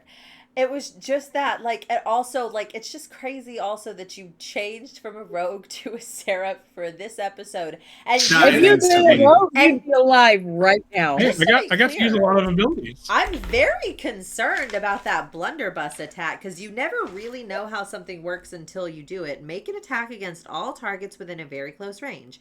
Each target hit takes 2d8 plus 8 physical damage and adds a token to the action tracker as they are dazed by the powerful 2d8 blow. That's 8 plus 8. You rolled real high, I guess. I rolled a You natural crit. 20 on that. Yeah, last. you I crit. got Oh, it. right. Which- That's We've crit every combat, yeah. I'm impressive. I also did it on my where did it go? This one. It's still on the 20 on my metal die. metal heavy hitter. Yeah. Yeah. I still do think it's Uh, odd when they have you roll once for all of them opposed to like once individually for each. I mean, like I know it's worded like that on a couple different spots, Yeah. but that's where it's like real easy to get like an all or nothing kind of thing. That's a good point. Like, I think that at GenCon, I'll probably roll it out like per person because honestly, guys, when I realized how strong that attack was, I was like, why would he not do this over and over and over? Is that like a multi-action one or No, Or that one is a cooldown? plane. For the realm Does that to have bring. the I wasted his. blunderbuss is getting jammed? Does it have that ability? No. so it doesn't recharge it? Hits every target in close range or within a certain direction. No. It is against all Like a targets shotgun. within very close. He just hit. Okay, so that's where it's worded differently than say like the dragon breath ability because that's only directly in front of them Yeah. or like in a direction. I get why it would be. Anyway, scary. And I think they're trying to avoid like cones and like doing things like that. I mean, that's how they have it worded on the dragon for this game. Mm-hmm. They have it worded like that, but I think they're trying to like avoid it like in just like general use overall. I don't know, guys. Like, honestly, I don't know what's happening here. I know it was sad. And I know, though, what I was going to say is because of how big he was hitting, I do think that Gimbo saved y'all. Maybe not everyone, but, like, I think someone was going to die, given... I mean, yeah, it would have probably been smart for me on that last one just to go ahead and mark the 3 last stress because I was going to die no matter what and just take everyone else's. Yeah, I thought you. Yeah, I think it's beautiful the way it played out, but it was crazy. Velocidad says I would definitely have that be a cone attack, not count targets behind him. I Yeah, agree. that or just like they have to be standing next to each other or something like that. But Like in they have to be fairness, close. to he's each other. there at the front of the room in this combat because he comes through. He That was is. my thinking at the front of the stairs. We are all in front of him. If it was a shotgun, it would have gotten everybody. And I mean, overall, that ability, because you said it's 2d8 plus what? 8. That's Yeah, big. like I mean, my Fireflies is 2d8 plus 3, but that 3 can grow. Oh, But that's yeah, Oh no, my actually, the 3 doesn't grow. The 3 doesn't grow. It stays the same, it's doesn't it? also like that's what our attacks are, but his is to everyone within a distance. but the That's where it's Fireflies. like, The yeah. Fireflies is Oh, right on. against any close enemies. No, it's 2d8 crazy. too. That's crazy. It's strong. I guess it does do damage when you don't roll a 1 every time. Yeah. Because he does the same damage that I do. Yeah. I just like 3 points. And also, in fairness, I rolled horribly at the start of combat. Absolutely You did. horribly. I didn't Yeah, hit all of anything. your people were missing. Yeah. Yeah, it was bad. Yeah, you missed me 3 times in a row. In a row. But you rolled good when it mattered. You sure did. Only because Gimbo took like 1 billion people's health. I mean, if those other people would have hit, I could have used it on them instead, and then I could have, if I would have been rolling worse and rolled with fear more, I could have get my stress that way. Yeah. Anyways, Gimbo did I'll off never be playing a Seraph. Never. Never. Class is tainted. Because I'm going to do It a went Seraph. fine with Father Terrence. Yeah. Huh? Yeah, Father. It went fine for Father Terrence. Did work out for Okay, Father well, Terrence. yeah. Well- Well, count your days, because if this is anything to go by, Yeah, won't be doing eight good for long. Good thing they're holy, you know what I mean? Ah. Exactly. Well, so guys, that is gonna be it. And unfortunately, what a fucking cliffhanger, because we're not gonna pick up this game for another like month. We are going to, again, if you joined us late in stream, next week on Monday, our same time as usual, we're gonna talk about our experience with the open beta and Daggerheart. We're not gonna let this sully the good name of Daggerheart, guys. It was beautiful. Are we not? No. No, Kayla. So listen, Kayla. We're playing Daggerheart right now. Justin would have done this with any tabletop game. Yeah. He throws You know, himself. if you would have had the mechanics to take 4 HP all at once. I don't know. Maybe he that's could have. crazy. It was a wild. I don't know. I've never move. played this game before, so I don't know. I've played a lot of games with Justin in particular, and he is a throw himself in the most dangerous. does kind all of the time. situation. It usually works out.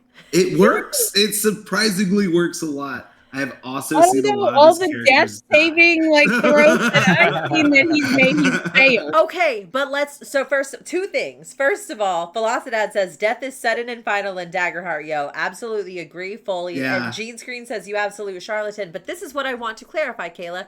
He had 3 options to choose. I know, He and chose he picked the one where he died, and absolutely nothing happened. It wasn't even the blaze of glory, and that's the thing. He just died, and it just There was hurts 50 so chance. I bad. could have got up, kept going. Yeah, that's the value of it, is that if you But do... this never worked for you before that I've seen. I mean, right now it You is miss at 100% of the shots you don't take. 0%. And I just also still missed those. 100%. Yeah. He 100% just of also the still time missed. you die. I don't want to see this move from you again. Don't you make us care for someone and use that risk it all shit again. Just as a note, I've watched a lot of Daggerheart. I've never seen risk it all work. I think that this, never seen it. Justin, take notes. Write that down somewhere. Wither and Bloom, if y'all are watching this, I saw what that did to y'all's sad little clank. It was sad. It was sad. It was hurt my heart. I do wish I could have used some of my like either abilities or experiences or any of that, because I even had like my Death Doors experience, but it isn't like a number modifier. It's just which one is higher. I honestly, like the GM that I was in that moment, if you had tried to invoke Death's Door specifically, I would have had it happen. Oh, Velocidad says it did work for it Travis did. in Menagerie, and that's true. So, It is It true. works sometimes, Good yeah. for Travis, but it didn't work for Jim. Guys, honestly though, just a blessing. Get out of here. I say such. In the street. I'm sorry. It's over. I'm going to. Throw up. This is why I'm a little sad we're not going to follow up with another session next week for this same campaign, because I would love to show up with an asshole. While you're on a man. pirate ship, your odds are pretty good. Exactly. You know? Yeah, just come out as a pirate that wants to join the group. Whatever. I don't care anymore. It's over. Hey, you are the Firefly 4 and a chicken. Y'all need another one? Hey! We can't be the Firefly what's 44. Colorful Poncho doing here?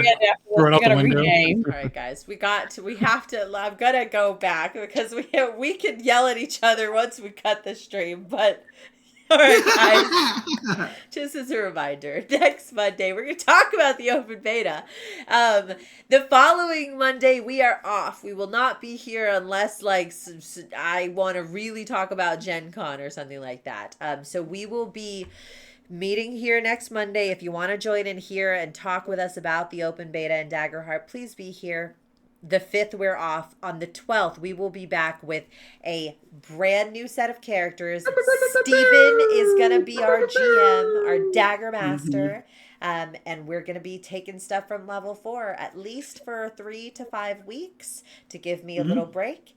And then, guys, probably in a couple of months here, a month or two, we're going to be picking up here, finding out what is next for the Firefly 3.